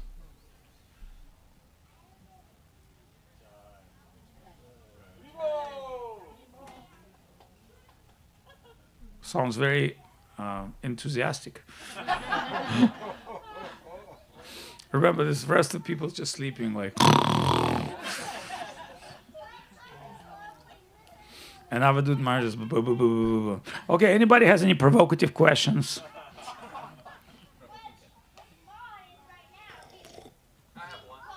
Okay, I know you are like to provoke things.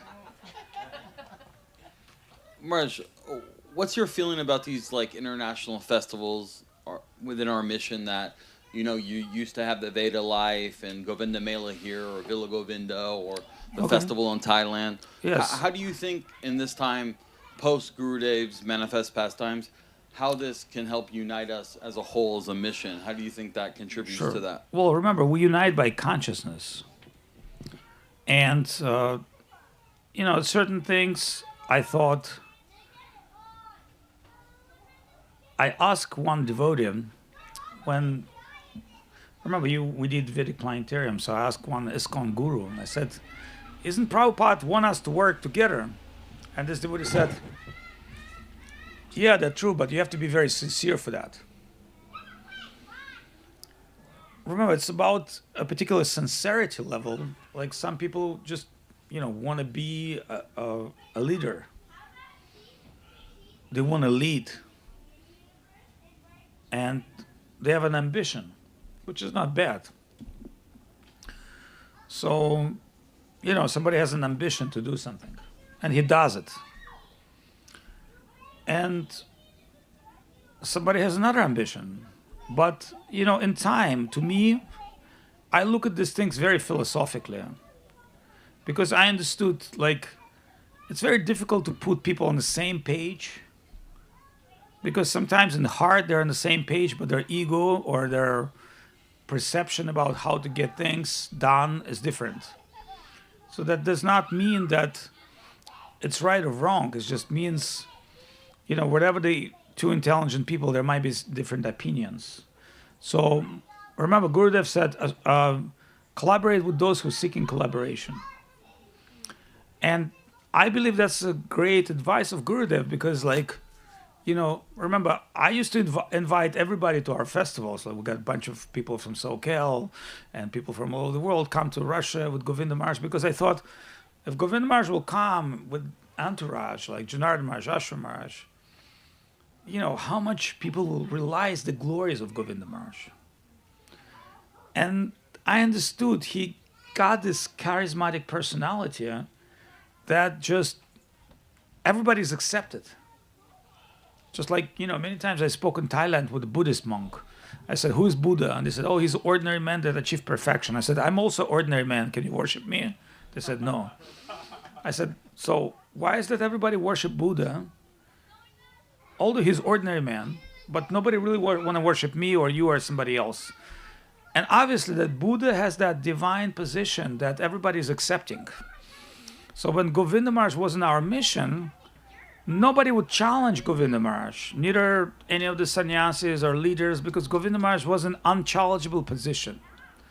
Now, in our society, you don't have that center thing. You don't have that center person. Somebody say, but Maharaj, somebody say, everybody has a narrative, which is fine. So you don't have that charismatic personality. But, if you really look at Acharya Maharaj, he's been like an absolute for a certain group of people, which is fine. Like right now, they're trying to promote Nirihi Maharaj as absolute. And I said, that's fine. We need the young leaders, we need an Indian leaders. But you know what? Did you put him on your altar? He said, no. I said, so then that means you are promoting him for somebody else, not for you. And my altar is still Govinda Maharaj is there. It's not that I don't recognize this person or that person. I fully recognize everybody. But my point is due to your spiritual connections, your heart connect with certain personalities that you are accept. There's many great devotees in ISKCON. No one's equal to Prabhupada. There's no Prabhupada of ISKCON nowadays, right? And nobody even thinking of that. Yeah, Radhanath Swami has maybe thousands of followers. So in outside world, he's maybe number one guy to represent Krishna consciousness for others. He can meet the Prime Minister of England and the Hollywood stars, and he do it better than anybody of us. But no one accepting somebody as Prabhupada. And that's okay. We know Prabhupada is Prabhupada. Govinda Maharaj is Govinda Maharaj. Guru Maharaj is Guru Maharaj. We don't have to play that role. If you want to accept somebody on that level, that's fine. But that will not be accepted by all our society. And that's okay. You have to understand, I'm guru for certain people. But certain people, I'm like their grandson or like their son. Some local ladies say, yeah, this naughty boy, I remember he was coming to kitchen, I gave him some chapati, and like, remember Sureshwari, she's always giving you like sandwich when you on the way out, like mother. And like, what do you tell the Sureshwari? Like, I am the guru. And like, my grandson, get the hell out of here. Because she's like your mom, So Sureshwari is like my mom. Like certain ladies in our mission, they're like mom. When I look at Divya Shakti or, or other ladies, I think they're like my mom. They're like, and they love me on that level. So, if I'm going to play this guru BS, that's not going to work.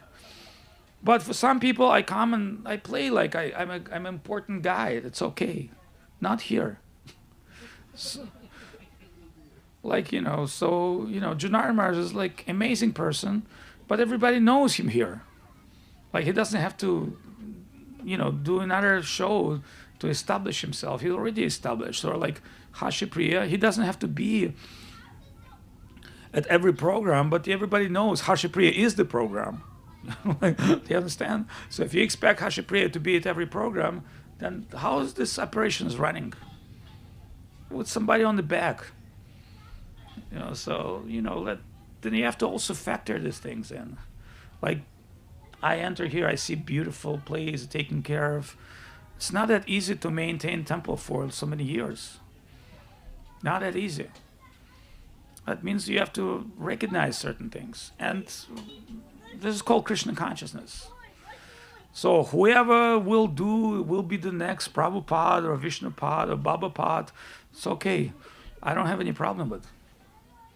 And so, like, you have to understand, in our mission now is so many gurus. And they tell me like, oh, they're like this guru, that guru. I said, for billion Chinese, how many gurus you need? Million? America is what, 200 million people? How many gurus you need for America? Anybody willing to become Prabhupada? Give up everything? Yeah. You'll find your audience. You'll find your followers. Like, whether you go to... So when I was Salt Lake City, I said, in this condition, every guru comes to Salt Lake City with their own ideas. Well, what Salt Lake City people have also their own ideas, so why not to connect with Nyasi Maharaj? So there are some people who took initiation from Nyasi Maharaj, but we all know who Nyasi Maharaj is. We know he has a surrender soul, and we know he doesn't have any like big ego. He doesn't play his avatar thing. He's like sincere Vaishnava, and he connecting with Gurudev. So to me, that's absolutely acceptable at this point. Why? Because that's the situation right now. That if tomorrow somebody become a great exalted soul, remember the time of Govinda Maharaj, there were like Janardhan Maharaj could initiate and other people could, and Goswami Maharaj could initiate. But time showed that Govinda Maharaj was supreme personality at that time. And again, did everybody recognize that? No. That was ISKCON Guru coming to see Govinda Maharaj. But did they recognize his divine position? No. So even Krishna, interestingly, when Mahaprabhu or Krishna was present in this world, he had an opposition. He had somebody who's not accepting Krishna. So think of this, if God, Supreme God's coming to the world, there'll be a bunch of people complaining about him. So sometimes Shishupal and Dantavakra speak, with the, Duryodhana and all the, all the demonic kings. And when they would describe the Krishna, they would go to ecstasy. And then Shalya would remind them, hey, we just have to worship Shiva. Why you talk too much Krishna, Krishna, Krishna this, Krishna that? You just focus on Shiva and we'll definitely be victorious. Whoever worships Shiva achieve all kind of victory.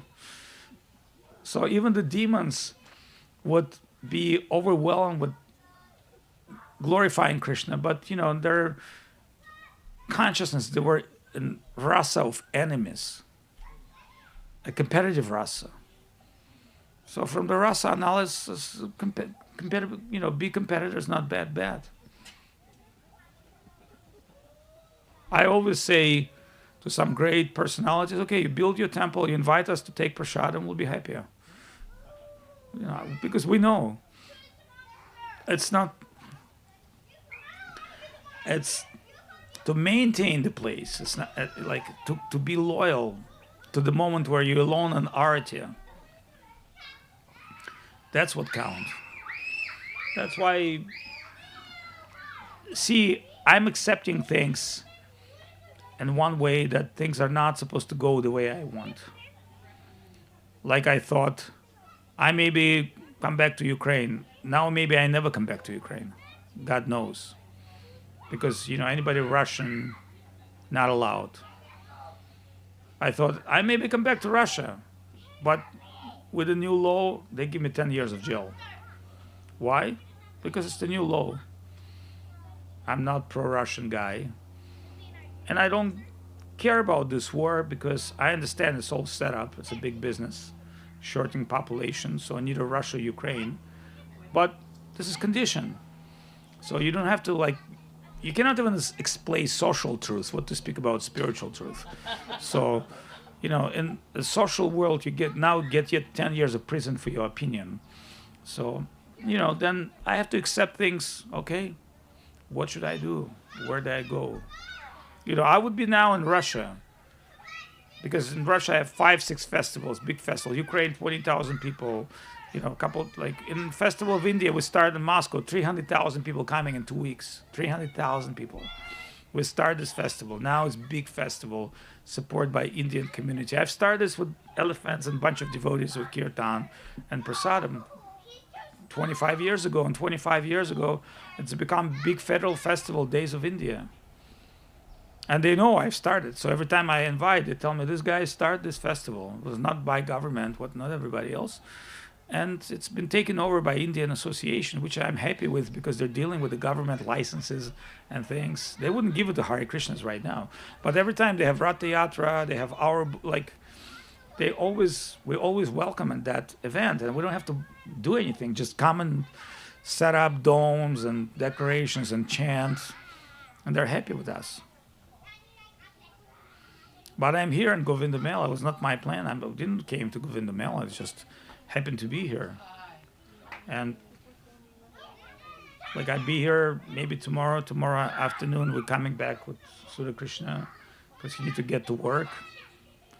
So I said, okay, I'll visit devotees. I'm, you know, excited to see Vaishnavas and their children, grandchildren, and associate. And I was not expecting like to be a speaker here. You know, I was like, I'm not coming with a program. You know, I'm just coming here to visit my friends and family, as Govinda Maharaj would say. But, you know, mercifully, they give me the microphone. They put me on stage. You know, I understand it's after lunch, the nap time, but it's okay. I can feel the hole, you know. You've been starving for your association. Yes, way too long. You know, I tell you honestly, I preach every day. You have to understand, I preach every freaking day. Like some people listening to me for years. And I do sometimes speak incredible things. I'm impressed. No, you don't understand because it's not me. I'm impressed with not myself. Actually, I'm not impressed with myself, but what comes out sometimes, I'm impressed because this is the quality of Krishna consciousness when you start relishing things.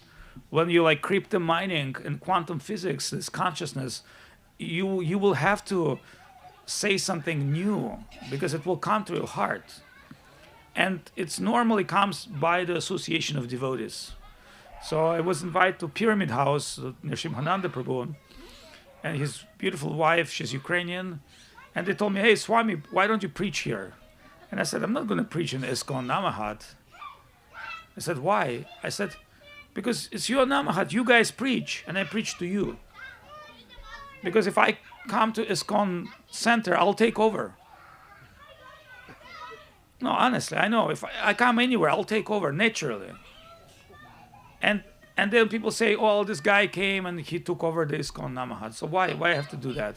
No, I just go there, I meet devotees, I stay with them, and anything they can ask me, we can share.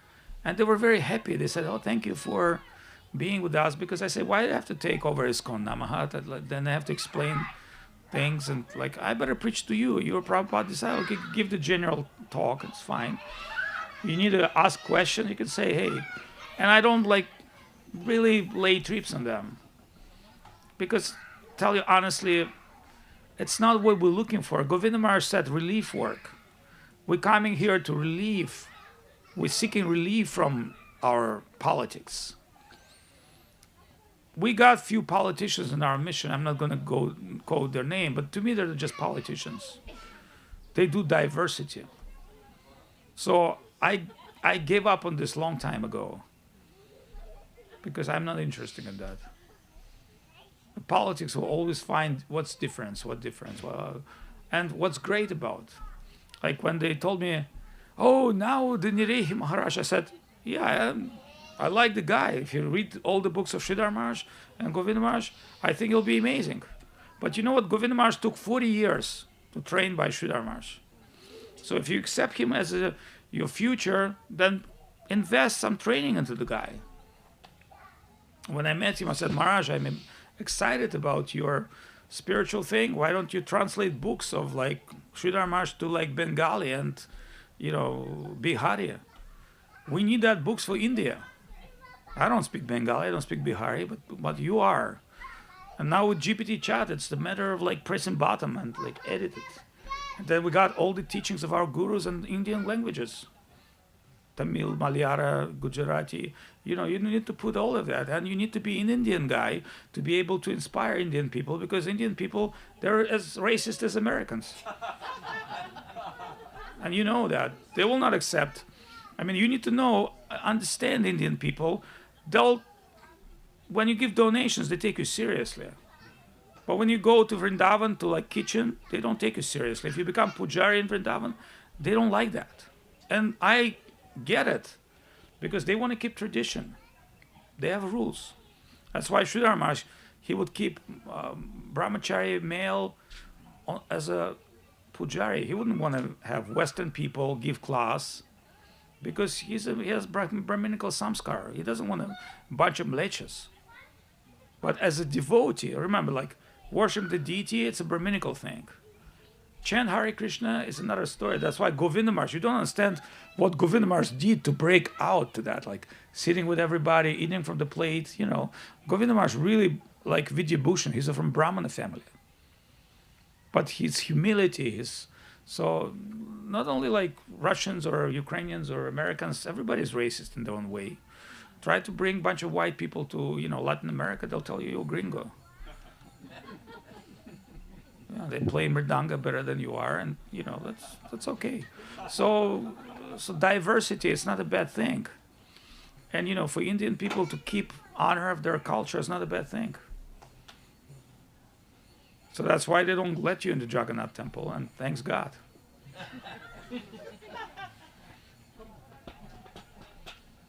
Because you have to have samskar, next life. And it's not a bad thing. It's just the way world is. So my point is like, you don't like go and try to demand your rights. You demand your duties. You have no rights, as Guru Maharaj say. You only have duties.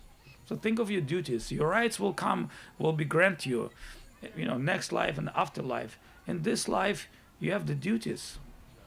So then Gurudev came here, give you Krishna. You worship that Krishna. Like in the most intimate way, not in any other way. So appreciation of that would be your ultimate goal. Don't complain why you're not allowed to Jagannath temple. And that story, famous story about Jagannath Prasad.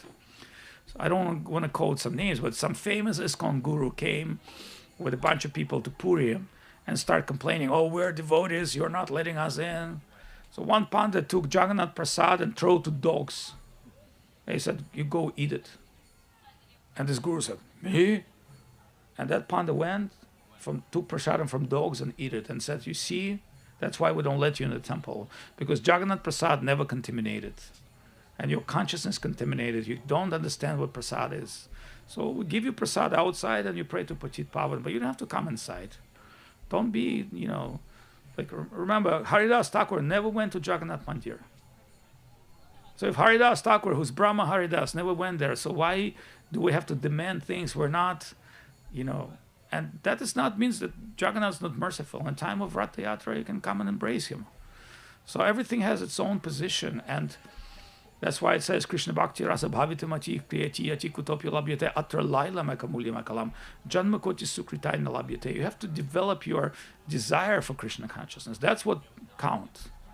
Not what you are and not where you are. It's like, what's your desire? Remember, Saraswati Thakur, when people ask him political questions about different groups of Gaudiya Math, what was answer? There's no rasa. Where is the rasa? Where's the sweetness? Where's the mellow of heart exchange? And Govinda Maharaj would used to say, I'm not a drain inspector. Yeah, everybody wants to say something about somebody, it's the normal gossip of the people. But Govinda Maharaj said, I'm not a drain inspector. I'm not looking for that information, the news about failures of devotees. I'm, source of inspiration and love and affection. And, that's, Govinda Maharaj was not easy to keep this, in the world, especially in the last part of his life, when he's literally been abused by certain people, being almost like invalid.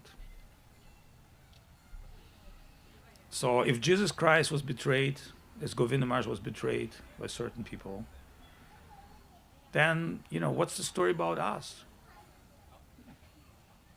We need to look at this point, like what can we do, how we can keep it pure, what is our service, how we can keep our loyalty to our guru, how we can move in a group, a certain group. Not everybody have to be in a certain group, at least, we have Salt Lake devotee group, one group, run by a particular group of people, the Soquel group. And, so when I came to America, I have one blessing of Govinda Maharaj to open a temple in America. I didn't came to Soquel. I said, okay, we'll try to do LA. We'll try to stir that place. Yeah, I don't want to open next door to Soquel. I said, okay, we're doing domes, we're doing this. We'll try how far we're going to make it. Not easy. So when we came to Thailand, we also thought, okay, let's try to do it. There are other devotees in Thailand thought things going to go their way, but it didn't work out. So they started their own Vaishnava festival. God bless their soul. And it has nothing to do with me. Because I understand, in a competitive spirit, not everybody accepts you. Like, I met one very great ISKCON devotee from Nepal. He opened 50 centers in Nepal. His name's Patri Prabhu. And he's like guru to Nepal. He speaks Nepalese, he speaks Hindi. He's my age, and he's there for 30 years. So he did open more temples in Nepal than any of the guru of ISKCON. And he's an ISKCON guy. And they don't let him to be guru. He's in line. So he's already opened 50 temples, but he's in line for sannyas, or he's in line for recognition. And, I told him, I said, this is a synagogue. They're not going to recognize you that easy. It's going to take years. And he understands that. So he's doing his tour in America and inspiring. He's a very inspiring guy. Beautiful kirtan, knows some things. Some things you don't know, but that's not a matter. So when I saw him, I saw how enthusiastically he's tried to preach. And, I know there's some people, his followers, so I came to appreciate him. Why? Because we need to appreciate other devotees. This is what our aim is, to appreciation. Try to appreciate Janardhan Maharaj. He's doing amazing. He's been here. He's doing amazing. At a certain point, he's been inspiring many gurus. Try to appreciate Nirehi Maharaj, who's a young guy, got into a very difficult situation with his life and trying to, continue his service and, appreciation. That's what matters. I'm sorry, I don't want to be political. I just want to say that appreciation, that's what really makes our united and makes our move into Krishna consciousness. But anybody has any donations, I'm happy to accept it. See, you're laughing. That makes you, this guy's a jerk.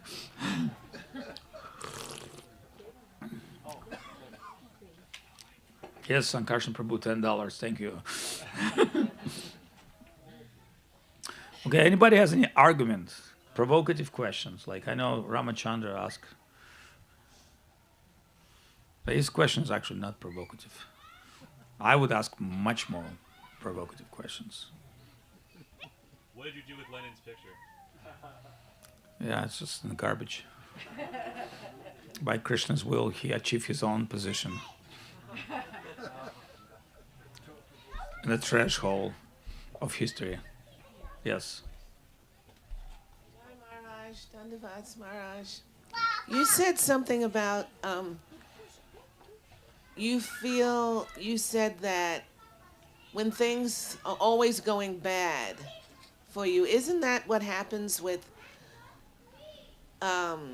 people who are always trying to do something for Krishna? Like the Pandavas, they always had some wrong things happening in their lives. Mm-hmm. And like the great devotee, so when sad things happen in our lives, shouldn't we just accept it and go on and know that we're on the right track? That's Sudarshan's favorite Well, sloka. He's always trying to think this way. Whether that's true or not, that's depending on your level of surrender.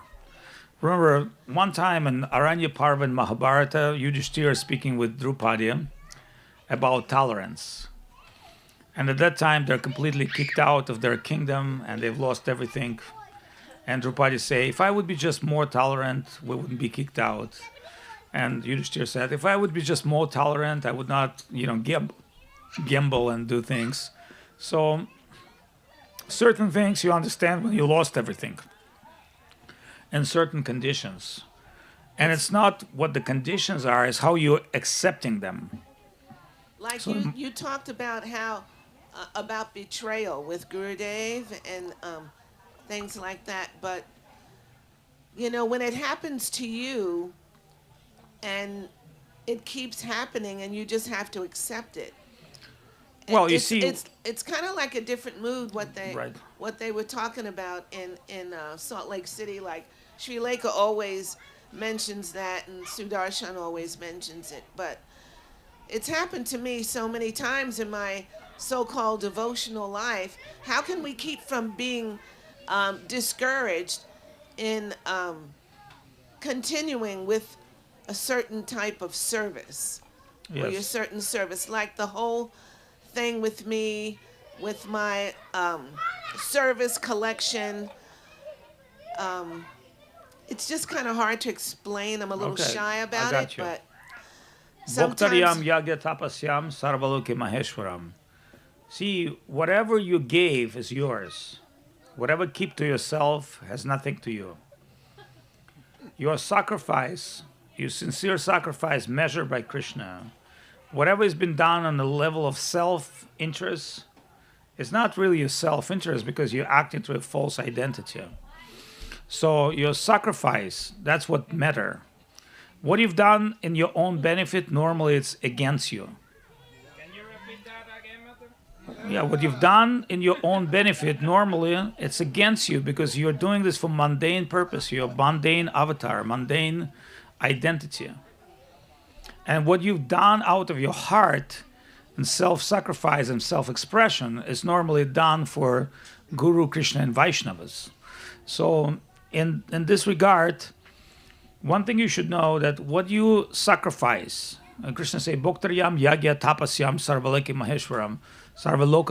I'm the acceptors of all the yagyas and all the yad jahasi yatatnasi yad dadasi tapasi yat. Whatever you do, whatever you give, whatever you sacrifice, remember it's for me. So in this sloka of the Gita will justify your sacrifice. Because somebody may appreciate, may not. Somebody may even misuse your funds or abuse your generosity, but that's not for that person you've done it. You've done it for the grace of Guru and Krishna, and that is the sacred cow which no one can eat, even non-Hindus. but in your heart you're trying to pray and be sincere. I don't know if this is Yes, and your heart, you have to accept sometimes things. Yes, I've done this for Krishna, and for Guru, the ultimate Guru and ultimate Krishna. And sometimes it's been appreciated by others or not. Like I told you, even Krishna was jealous and chastised, and what to speak about you and me. We're not perfect. Like our imperfection is so visible, it's not visible to us. So you live in a world of exploitation, technically live in a prison, so you're expecting things in prison go the way they go in heaven. It doesn't work this way. Like according to Bhaktivinoda Thakur, the worst perception about God has been given by religious people. They started the religious wars and they killed in the name of Jesus or Krishna, whatever, and they did all the horrible things. So that's why a lot of people said, I have nothing to do with God, because his devotees are horrible. But that's why Krishna say, Yemi Bhakta Jana Partha, I don't believe Hare Krishnas. Mad Bhakta Paramam Bhakta, I believe devotee of my devotee. So you had devotion, or you have devotion to your teacher, to your guru. It's the individual connection with you and Krishna, and you've done for his satisfaction. All right, so maybe you put something in a jar and somebody takes something or eat from that jar, rat or dog, and stealing some of your offerings from Krishna's plate, and so what? That's not, what you've done. So your life is service judged by Guru and Krishna, and that's finally what will end up as yours is what you sacrifice. What has been eaten by somebody else or misused by somebody else has nothing to do with your sacrifice. Right. Remember, behind everything's Krishna. Yeah, because you can't be attached. Like I just want to tell you one thing. At the time when Gurudev was sick, some devotees were stealing money from him. Because he was sick, he could not count the cash.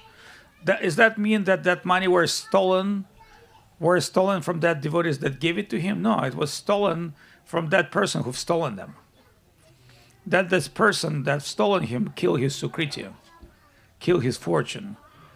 You understand? Yes. So if you give to Gurudev $100 and somebody steals this $100, that's not your money. It's your gift has been accepted by Krishna. Remember, it's been accepted, it's been processed. So now pull up your credit card, give me your 4 digits. So do you understand? That's your sacrifice. That's what you've done. And you had pure intention not to misuse, not to abuse.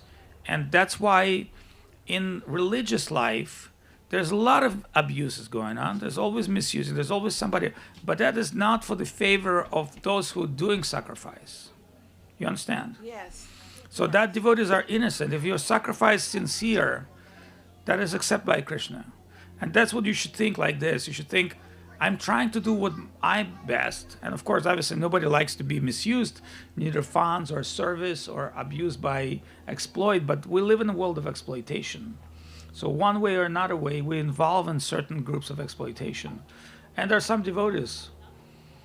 And, some devotees working their asses off, and some devotees come and eat. It's a different level of sacrifice, participation.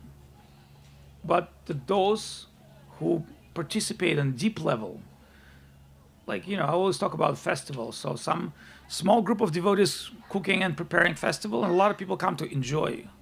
Who gets more benefit? Somebody say, hey, I went there, free food, wow, amazing, nice show, dance, I had a good time. And somebody's like, had no time to eat, had no time to go to show, had no time to anything.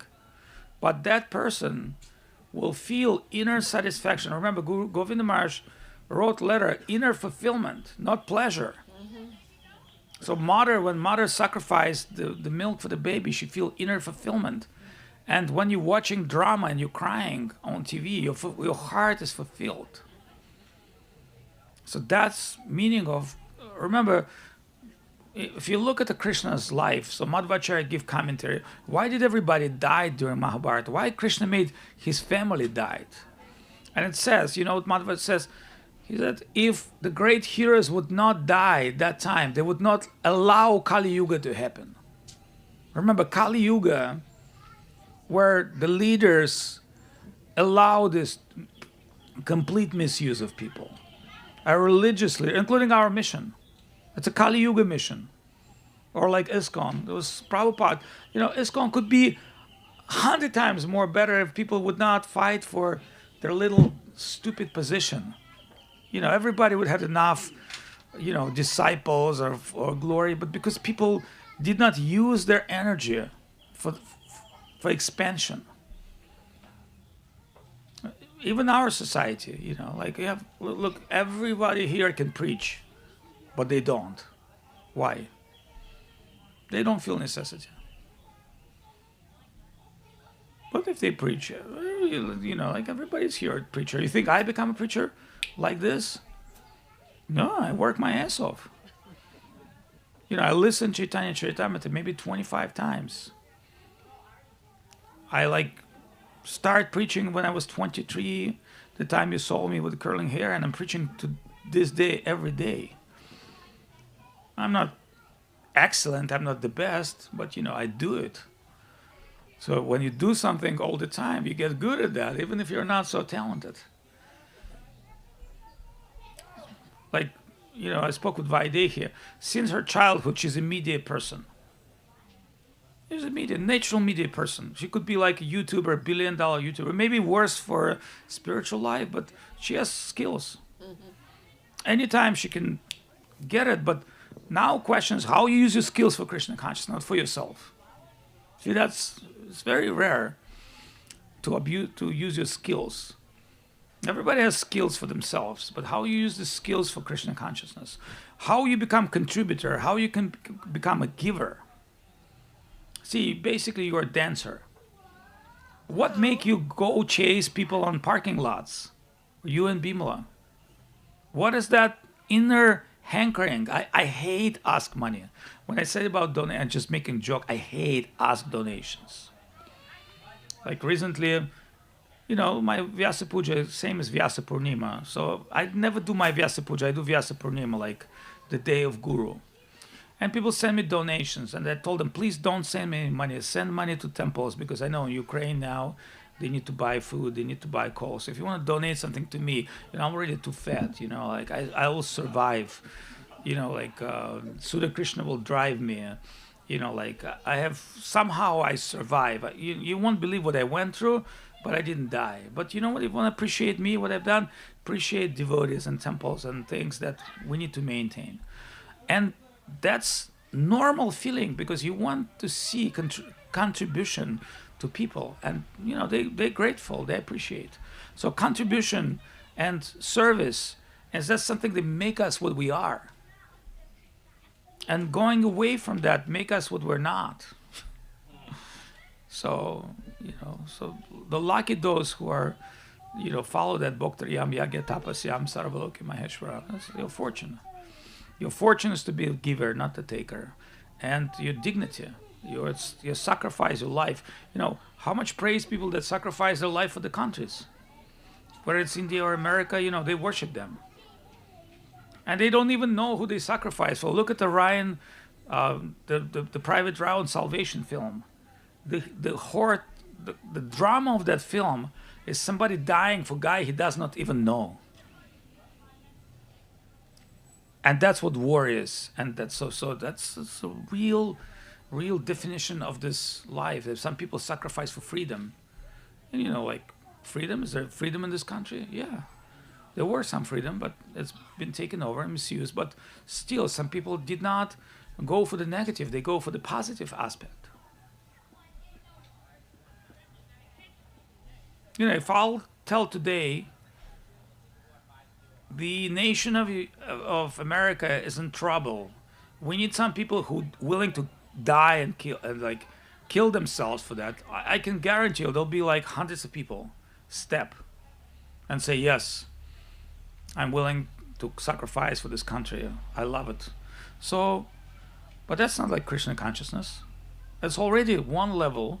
But think of this Supreme Lord Mahaprabhu coming to liberate everybody, and you're making your little step, and you become a little kitchen or a Tulsi worshipper or this or that, or you be part of that little community to keep the flame of divine fire. And remember, this is the only place where Radha Krishna and Mahaprabhu worship in California. Remember, like Prabhupada said, America is the most important country in the world. And Gurudev said, God bless America. And Gurudev gave you that God that bless America. It's here. It's not somewhere else. It's not through the Satan worshippers in Washington, D.C. or New York bank, abusers and screwers. That's here in California. Nobody even knows this exists. But, it requires some sukriti, vijanti, sumedasah.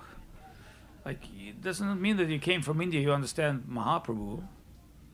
I was recently met one gentleman from Gujarat, and I said, "Oh, you Gujarat? We'll talk about Dwarka, Revaitaka Mountain, Prabhasa. We spoke many things." And I started explaining him about Krishna. I said, "Do you know what's the difference between Krishna and Dwarka and Krishna and Vrindavan?" He couldn't barely explain. Then I started explaining him, and he was shocked. And he said, "I'm Indian. I'm born in Gujarat. We are devotees of Krishna. I never heard this representation of these ideas." I said, "Yes, because it's coming from devotees, our gurus. We're so fortunate to be connected with that kind of Krishna. Nandanandan, Yashodanandan, Mahaprabhu. Not a joke, not avatar. Swayam Bhagavan, Sakshat Dharitvina Samastra Shastra." And so many things discussed in the Bhagavad and other sacred texts. But you have to have some taste for that. If there's no taste for Tavakatamritam Tatta Jivanam, if there's no taste for the Katamritam, then then you're like a dry mouth of COVID. And if you COVID dry mouth, then means like you're diseased by material virus of material existence. And Guru Maharaj talk about Chataka bird who's inquiring the nectar, not drinking water, from the earth, ground. This groundwater has been polluted by, the bathrooms of material existence, because it's already been chewed and processed. So then you try to chew it again. It's the same thing. It's not something new. But the divine stream of Krishna consciousness, that's what comes to your heart. And that's what will fulfill your heart. So Gurudev say inner fulfillment. Gurudev had very clever ideas. Inner fulfillment. What's inner fulfillment? What does that mean really? Yes, it's something that fulfill you, but from inside. Not the pleasure-giving thing, not the enjoyment from mundane point of view, unpacking your new gift from Amazon, not your temporarily, belly fulfilling thing by eating pizza or ice cream at a discount place, which we all love, because it's cheaper, twice cheaper than it should be. So we're on the hook of Santa Cruz pizza. One time Jannar Maharaj told me "Hey, let's go eat pizza." I said, "Why?" He said, "Because it's cheaper today."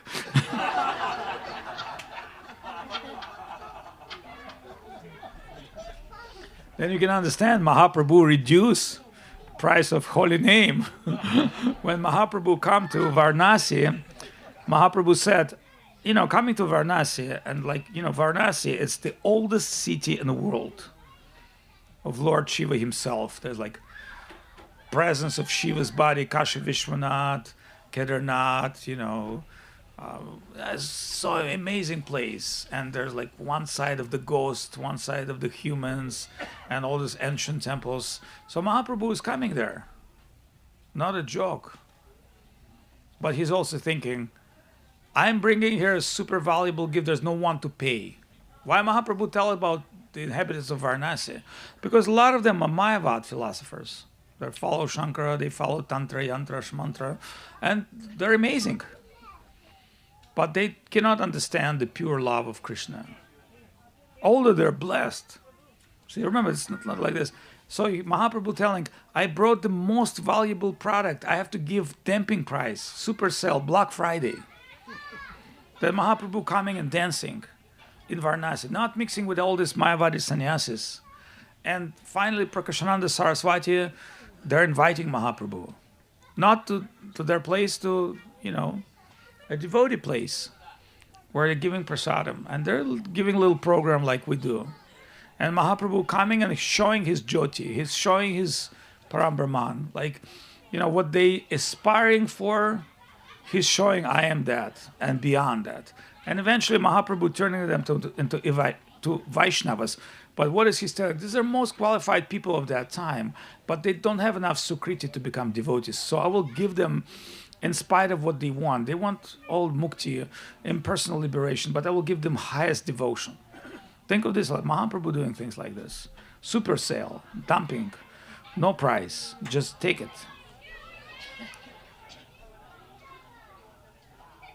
Buy 3, 1 get for free. His whole thing is different.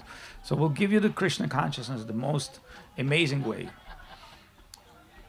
So anybody convinced? Anybody want to buy Krishna consciousness today? Haribol. Or are you still thinking? It's available on Amazon as a package of all the books of Prabhupada. Yes, same day. Right now.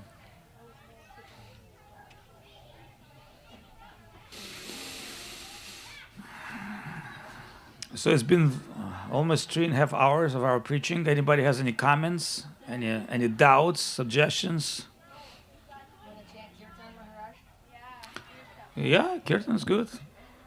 Are we competing with the Arati and Kirtan or not? Okay, then. See, we have Sudarshan Prabhu and the family, and I got one suggestion. Hand out Jagannath Mahaprasad. All right, so then good. See, that's come immediately once you have that. Once you have that inquiry for that thing, prasadam is coming too. But Sudarshan playing mridanga. Rupa, you distribute Jagannath Prasad here. But you know the difference between Mahaprasad and Jagannath Prasad? You don't know. Okay, let me explain to you. All right, so one time Narada, who was overwhelmed, Sudarshan, one last short story, because that's important. So one time Narada was overwhelmed with visiting Vaikuntha, and he inquired Lord Narayan, and Lord Narayan was very satisfied with Narad. And Lord Narayan said, what is it you want? So Narad Rishi said, I am coming here, please give me a little your Mahaprasadam. Then Lord Narayan said, there's nothing I can do. It is not in my charge. It is Lakshmi Devi department. So Lord Narayan told Narada, I'm sorry, I'm not in charge of my own prasadam, remnants. It's the Lakshmi. So Narada was very depressed, but Lakshmi caged him and said, my dear son, since you fulfill the desires of my Lord, I will give you a little Mahaprasad. So that little Mahaprasad from lips of Narayan, when Narada tasted, he went crazy, and he discovered himself on Kailas. So the Kailas is abode of Lord Shiva, where Lord Shiva met him and said, why are you so crazy? Did you have any mushrooms? He said, no. Any DMT? No. LSD? No. I had more intoxicated substances, Mahaprasad of Narayan. He said, okay, let's do it. So they drop the prasadam and they're like, Haribol, dancing together. And that sound of kirtan caused Devi, Parvati, to come there and said, are you guys so intoxicated? What do you do? And they said, well, sorry, we dropped some prasadam. You have any for me? Oh, no, sorry, it was just like little piece with the two of us. So that time, Devi, she said, if I would have this opportunity, not only I would feed the whole world. Then at that moment, Narayan appeared there with a whole difficult entourage, and he said, you're my expansion of my Yoga Maya. You're my Yoga Maya. You are actually your service to cheat everybody, like a mother giving the toys to the kids.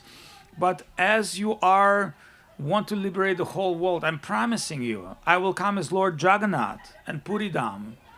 And in my Jagannath temple, you will be tasting all the prasadam. That prasadam will call Mahaprasad. So Mahaprasad of Jagannath temple is not a Jagannath Prasad. After they giving to Jagannath, they bring in portion of that to Bimala Devi. And that Bimala Devi connected with our Gaudiya line because Prabhupada Saraswati Thakur name is Bimala Prasad. And so that blessing was that I come in Jagannath Puri in two ways, and Daru Brahmana and Mahaprabhu both. As Daru Brahmana, I will, by my glimpse, give the prasadam to everybody, but as Mahaprabhu, I will give the prasad of divine sound of Krishna consciousness. And so the Bimala Prasad is the prasad of the Bimala, which is Bhaktisiddhanta Saraswati Thakur, who are eternally connected with these pastimes. So all the Leelas, they link in one. So now we can do the kirtan. All right, Sudarshan Prabhu, if you please come. Please come. Now I have my kirtan band coming from Salt Lake City. Very cheap, very good quality. Come, please, grandmother, please come. I have my Russian.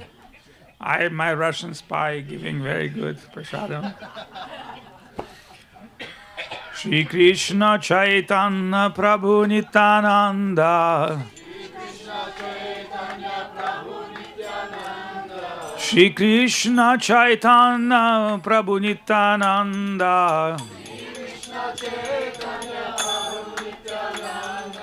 Shri Advaita Gadadhar Shivasadi Gaura Bhakto Vrinda.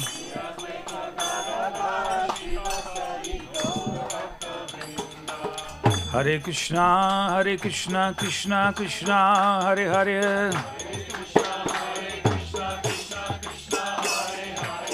Hare Rama, Rama Rama, Hare Hare. Nitai Gaurango, Nitai Gaurango. Nitai Gaurango Jaya Gaura Hari.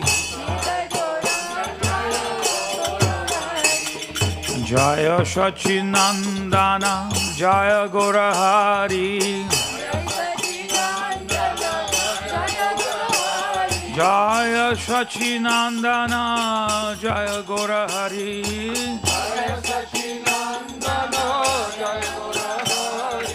Gadadhara Pranadhana Nadia Bihari.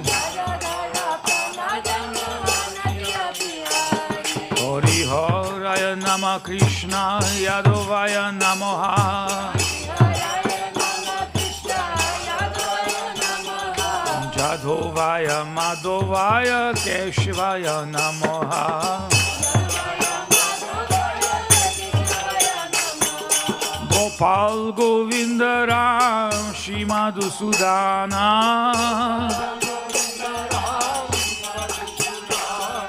Giridhari Gopinata Modana Mohana.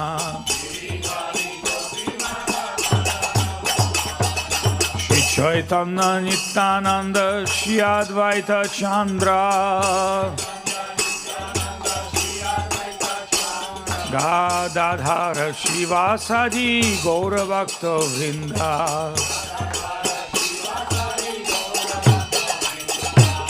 Jai Rupa Sanatan Bhakta Raghunatha.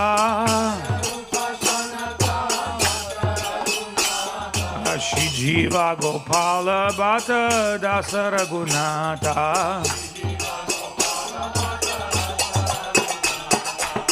Chai Goshani Kori Charanavanda.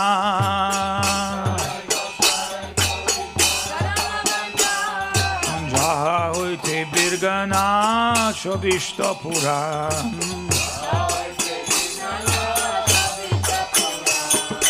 Hey Chai Goshani Jabe Braja Koilabasa. Radha Krishna Nitya Leela Kolila Prakasha.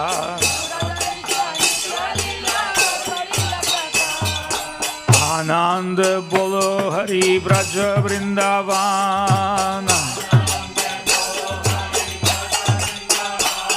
Ananda Bolo Hari Braja Vrindavana.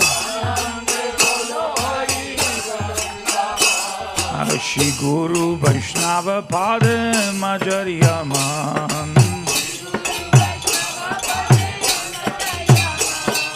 Shri Guru Vaishnava Padma Koriyasha. Harinam Sankirtan Kohe Narottama Daso. Hari Haraya Nama Krishnaya Dhovaya Namaha. Jadovaya Madhovaya Keshivaya Namaha.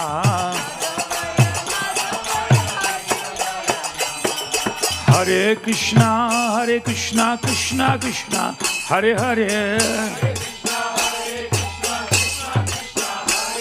Hare Rama, Rama Rama, Hare Hare. Krishna Krishna, Hare Hare. Rama Rama, Hare Hare. Hare Krishna, Krishna Krishna, Hare Hare.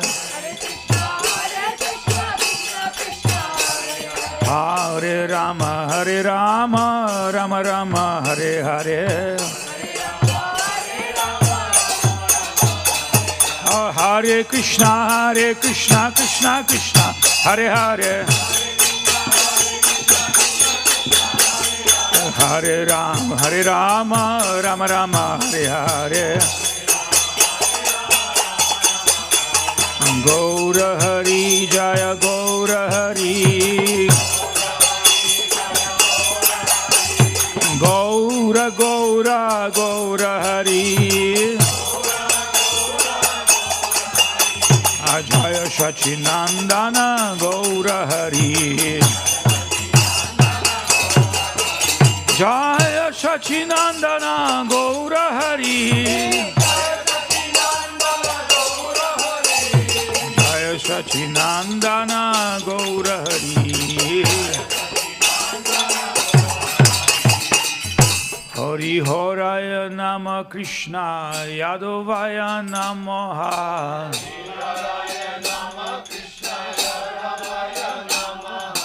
Jadovaya Madhovaya Keshivaya Namaha.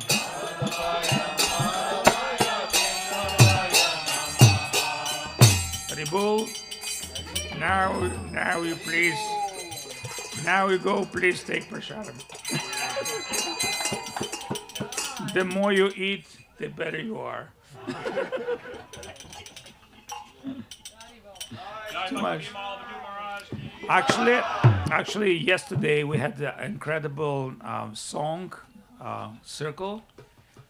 Unfortunately, we don't have fire here, which is the tent, but we should hear our devotees and chant together beautiful Vaishnava song, especially in the association of Sudarshan and Rai Kishore and the team, because they're giving us, everything within Vaishnava songs. Acharya Maharaj never had time to study philosophy, but he always took the Vaishnava songbook and just chant the song and preach the meanings, because everything is in songs. So when we chant yesterday by the fire of desire, our Vaishnava songs, I felt like, wow, I'm home. Because everything within Vaishnava poetry, everything with the Vaishnava songs, we'll talk about things, but really, our misfortune, we don't understand the meaning of the songs. So we're basically like monkeys, just follow the tune. But, like somebody like Sudarshan, like doing this all life, he knows some meaning of the songs. And so, he's singing with the meaning. That's like, you see a lot of people that are just singing songs, but they don't know what it is. But, still, even the mood of the song and the beat, it has a mystical power. But when you have the appreciation of those songs, that divine poetry, and what is the song about, the Guru Charana Padma or Mahaprabhu song. I love one song, Shri Gaura Mandala Bhumi Jiva Jaga Chintamani. I like this. I like to Sankarshan to drink should sing this song, because this song feels to me like a joint, smoking joint. Smoking joint, something mundane, but the joint means from joy. That's what I mean. But this Vaishnava songs, each song's like a breath of life. So like a breath of spiritual life. So I make a joke, of course, but what I'm saying is like, when you hear the songs to heart, you want to be connected with that.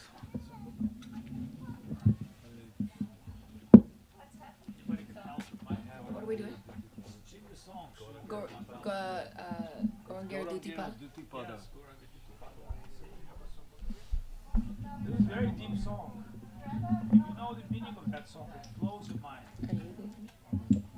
Later, Sudarshan Prabhu will speak what is the song meaning.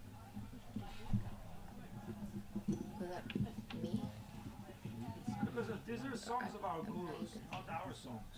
Our gurus could extract so much joy from the beautiful spiritual music. Keep them up. Do we need to?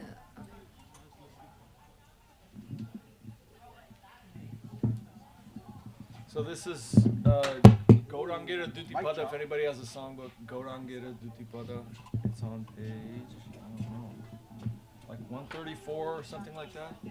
The song.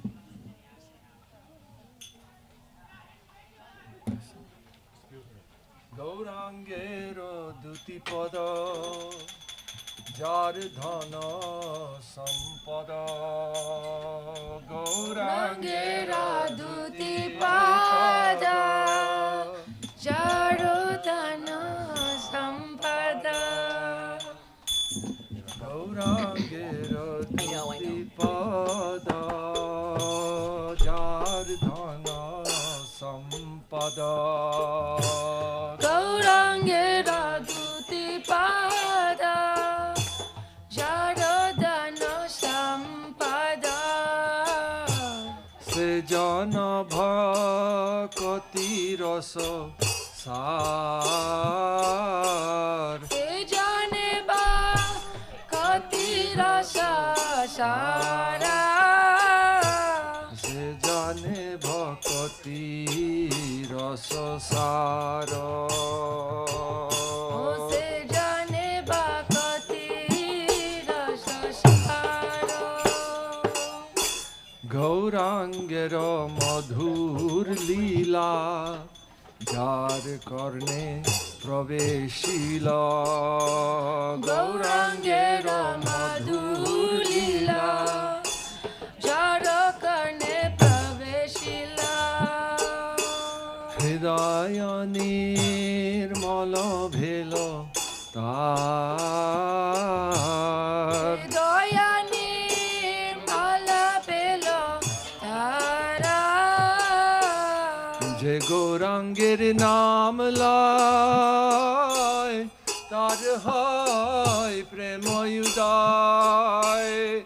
Je Gaurangir Naam Lai, Tar Hai Prema Udai. Tare Mui Jai Boli Hari. Tare Mui Jai Boli Hari. Gauranga Gunete Jhure, Nitya Lila Tare Sphure. Gauranga Gunete Jhure, Nitya Lila Tare Sphure. Sejana Bhakati Adhikari. Sejana Bhakati Adhikari. Sejan Bhakti Adhikari. Sejana Bhakati Adhikari. Gaurangera Sangi Gane Nitya Kori Mane. Gaurangera Sangi Gane Nitya Kori Mane. Jai Brajendra Suta Pasa. Jai Brajendra Shuta Pasa.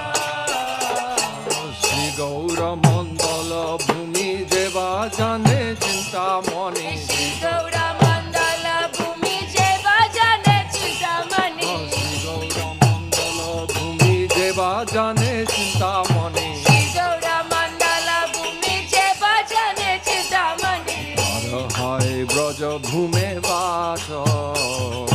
Tara hoy Braja Bhumi Vacha. Gaura prema rasar nave se tarange deva dube. Gaura Prema Rasa Nave Shri Taranga Deva Dube. Se Radha Madhava antaranga. Se Radha Madhava Antaranga. Grihe babonete thake hagorango bole dake. Grihe Babonete Take Hagoranga Bole Dake. Grihe babonete thake hagorango bole dake. Grihe Babonete Take Hagoranga Bole Dake. Narottama mage tar sango. Narottama mage tar sango. Dayal Gaura Hari, Dayal Gaura Hari, Gaura Hari, Dayal Gaura Hari, Dayal Gaura Hari, Dayal Gaura Hari, Gaura Hari, Dayal Gaura Hari, Dayal Gaura Hari, Dayal Gaura Hari, Dayal Gaura Hari, Dayal Gaura Hari.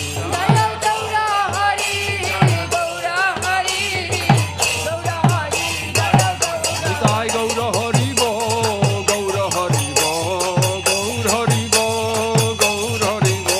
Nitai Gaura Hari Bo, Hari Bo, Hari Bo, Hari Bo.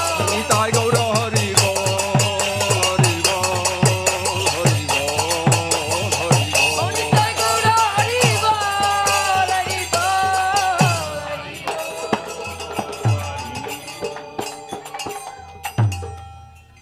Jai Shri Narottam Das Thakur ki. Nice start. Translation the meaning of that song. I mean, you can read the translation.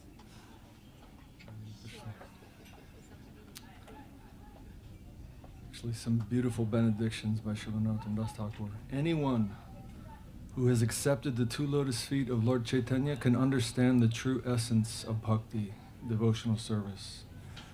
Whoever hears the pastimes of Lord Chaitanya, their heart will become pure. In one who takes the holy name of Gauranga, there is an awakening of love of Godhead. Such as, I mean, really, how sweet is that? How simple is that? In one who takes the holy name of Lord Gauranga, there is an awakening of love of Godhead. To such a person I say, Jai. Tare moi Jai boli hari. To translate Jai as bravo, excellent. I think Jai is a little bit better. If one appreciates the transcendental qualities of Lord Gauranga, the eternal pastimes manifest in their heart. Such a person has real bhakti adhikar, real devotional qualification.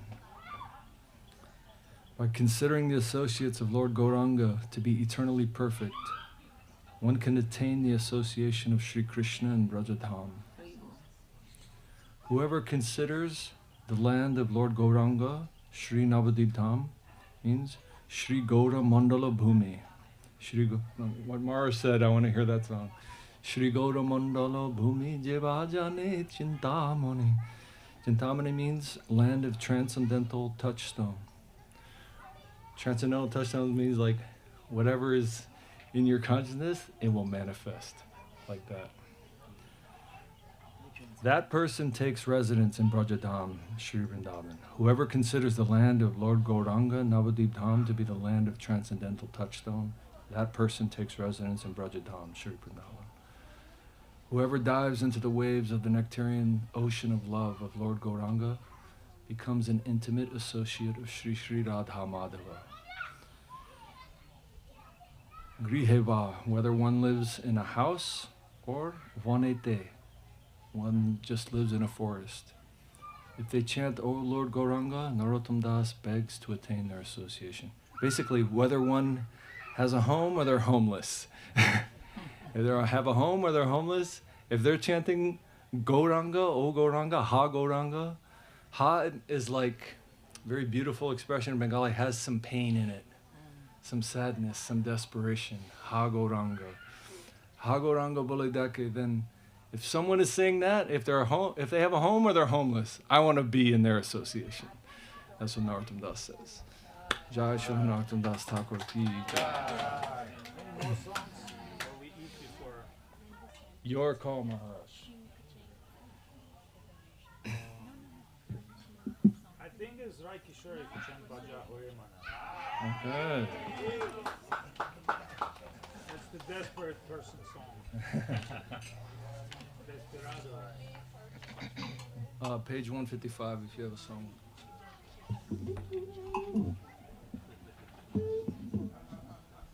Sorry. I know. Oh, that's pointing. Point it towards the ground.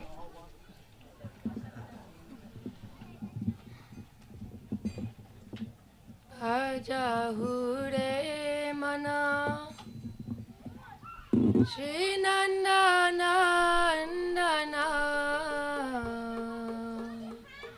Abhaya Charanara Vindore. You can sit next to me if you want to.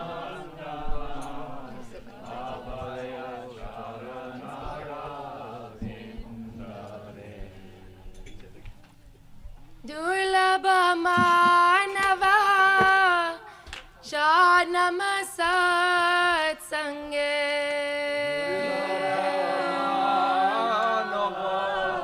Janama Satsange Durlabha Manava Janama Satsange Durlabha Manava Janama Dara hoye baba sindore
Kirtan Stars. What's your song? What's your favorite song? Let's do Jai Radha. Okay, let's do it. Jai Radha, Jai Krishna, Jai Radha. Okay. Sri Govinda Das Kaviraj ki. Jai. All right, you chant. Get the mic. Let her chant. Which tune you listen? Jaya Radhe Jaya Krishna Jaya Vrindavan Sri Govinda Gopinath Morana Mohan. Or the. And that's like a long style. If you want to You do can like do a that. Kirtan style, Well, whatever, like half and pick half. up your You can do- style. but- You could do half and half. Oh, how do you do Start that? slow and then We do just fast. switched the tune. Oh, so you just like. Yes, so you go Jaya Radhe Jaya Krishna Jaya Vrindavan. Alright. And then it goes Ishiga Tavang Shiva Tadvada. Oh, you just speed it up. Yeah, you can mix it. Start slow now. Okay, sounds good. Jaya Radhe Jaya Krishna Jaya Vrindavan.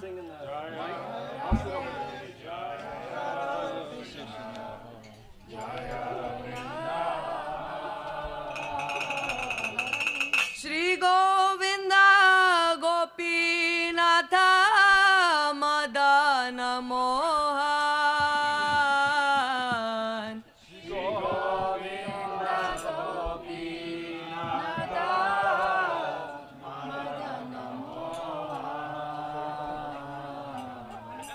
Shama Kunda Radha Kunda Giri Govardhan.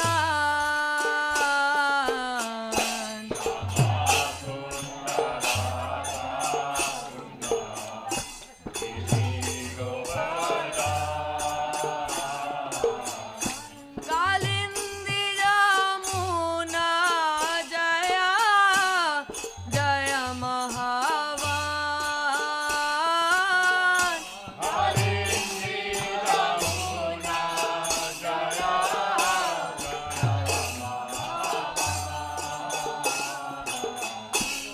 Kishigata Vamshi Vata Gada Sakana.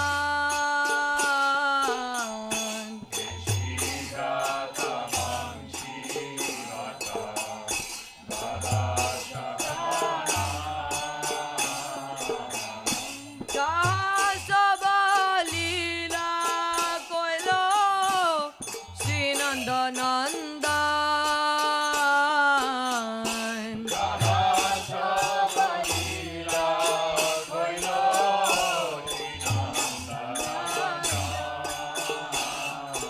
Sri Nanda Jashoda Jaya Jaya Gopagan.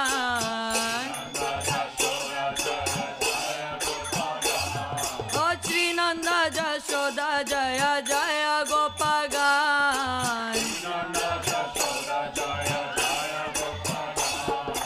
Sri Damadi Jaya Jaya Dhenu Vatsagan. Jaya Vrishabhanu Jaya Kirtida Sundari.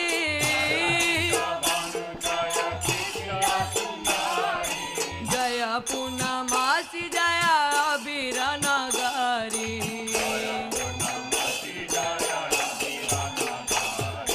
Jaya Jaya Gopeshwara Vrindavana Mat. Jaya Jaya Krishna Sakha Batu Dvijara.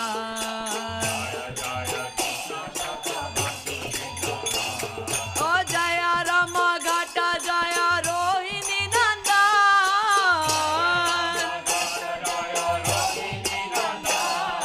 Jaya Jaya Vrindavana Vasi Jata Jan. Jaya Dvija Patni Jaya Naga Kanyagan. Bhakti Teja Hara Pailo Govinda Charan. Shri Rasa Mandala Jaya Jaya Radha Shyam. Jaya Jaya Rasa Leela Sarva Manoram. Jaya Jaya Jala Rasa Sarva Rasa Sar. Oh Jaya Jaya Jala Rasa Sarva Rasa Sar. Parakiya Bhave Jaha Brajete Prachar. Sri Janava Pada Padma Koriya Charan. Sri Janava Pada Padma Koriya Charan.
kirtan band and take over the old people's business.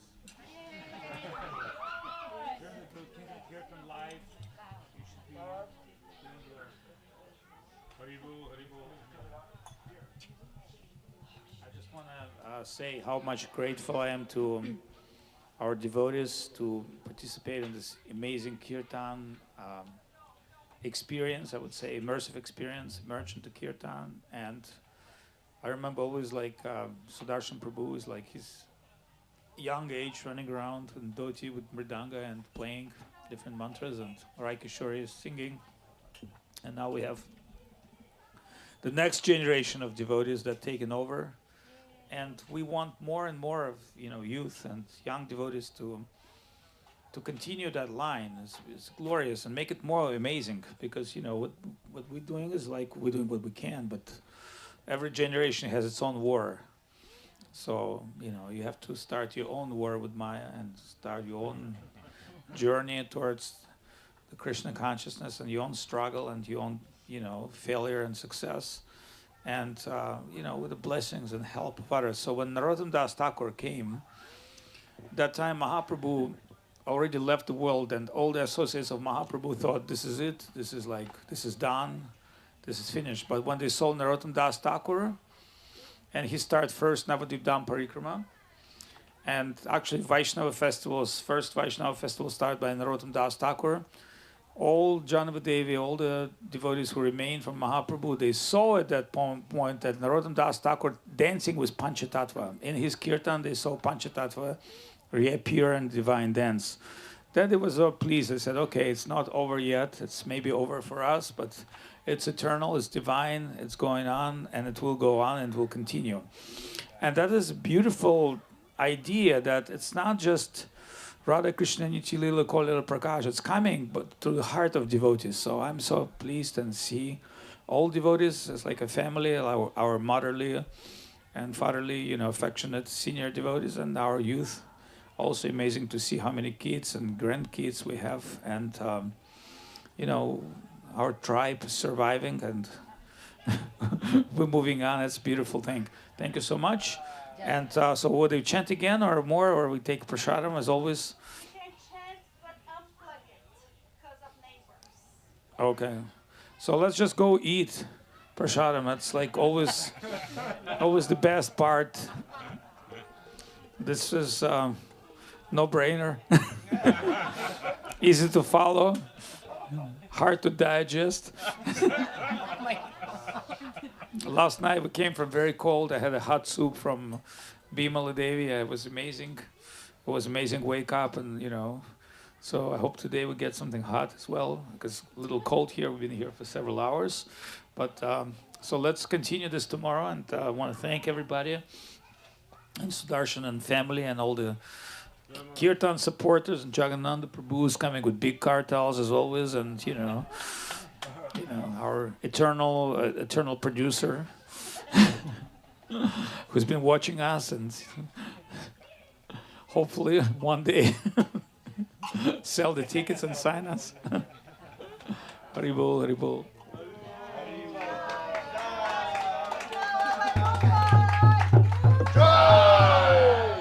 Okay, guys, let's do it. It's very cold out here. The cold cartel. There's stairs there, Maharaj. It's 5 hours program, never less than 5 hours.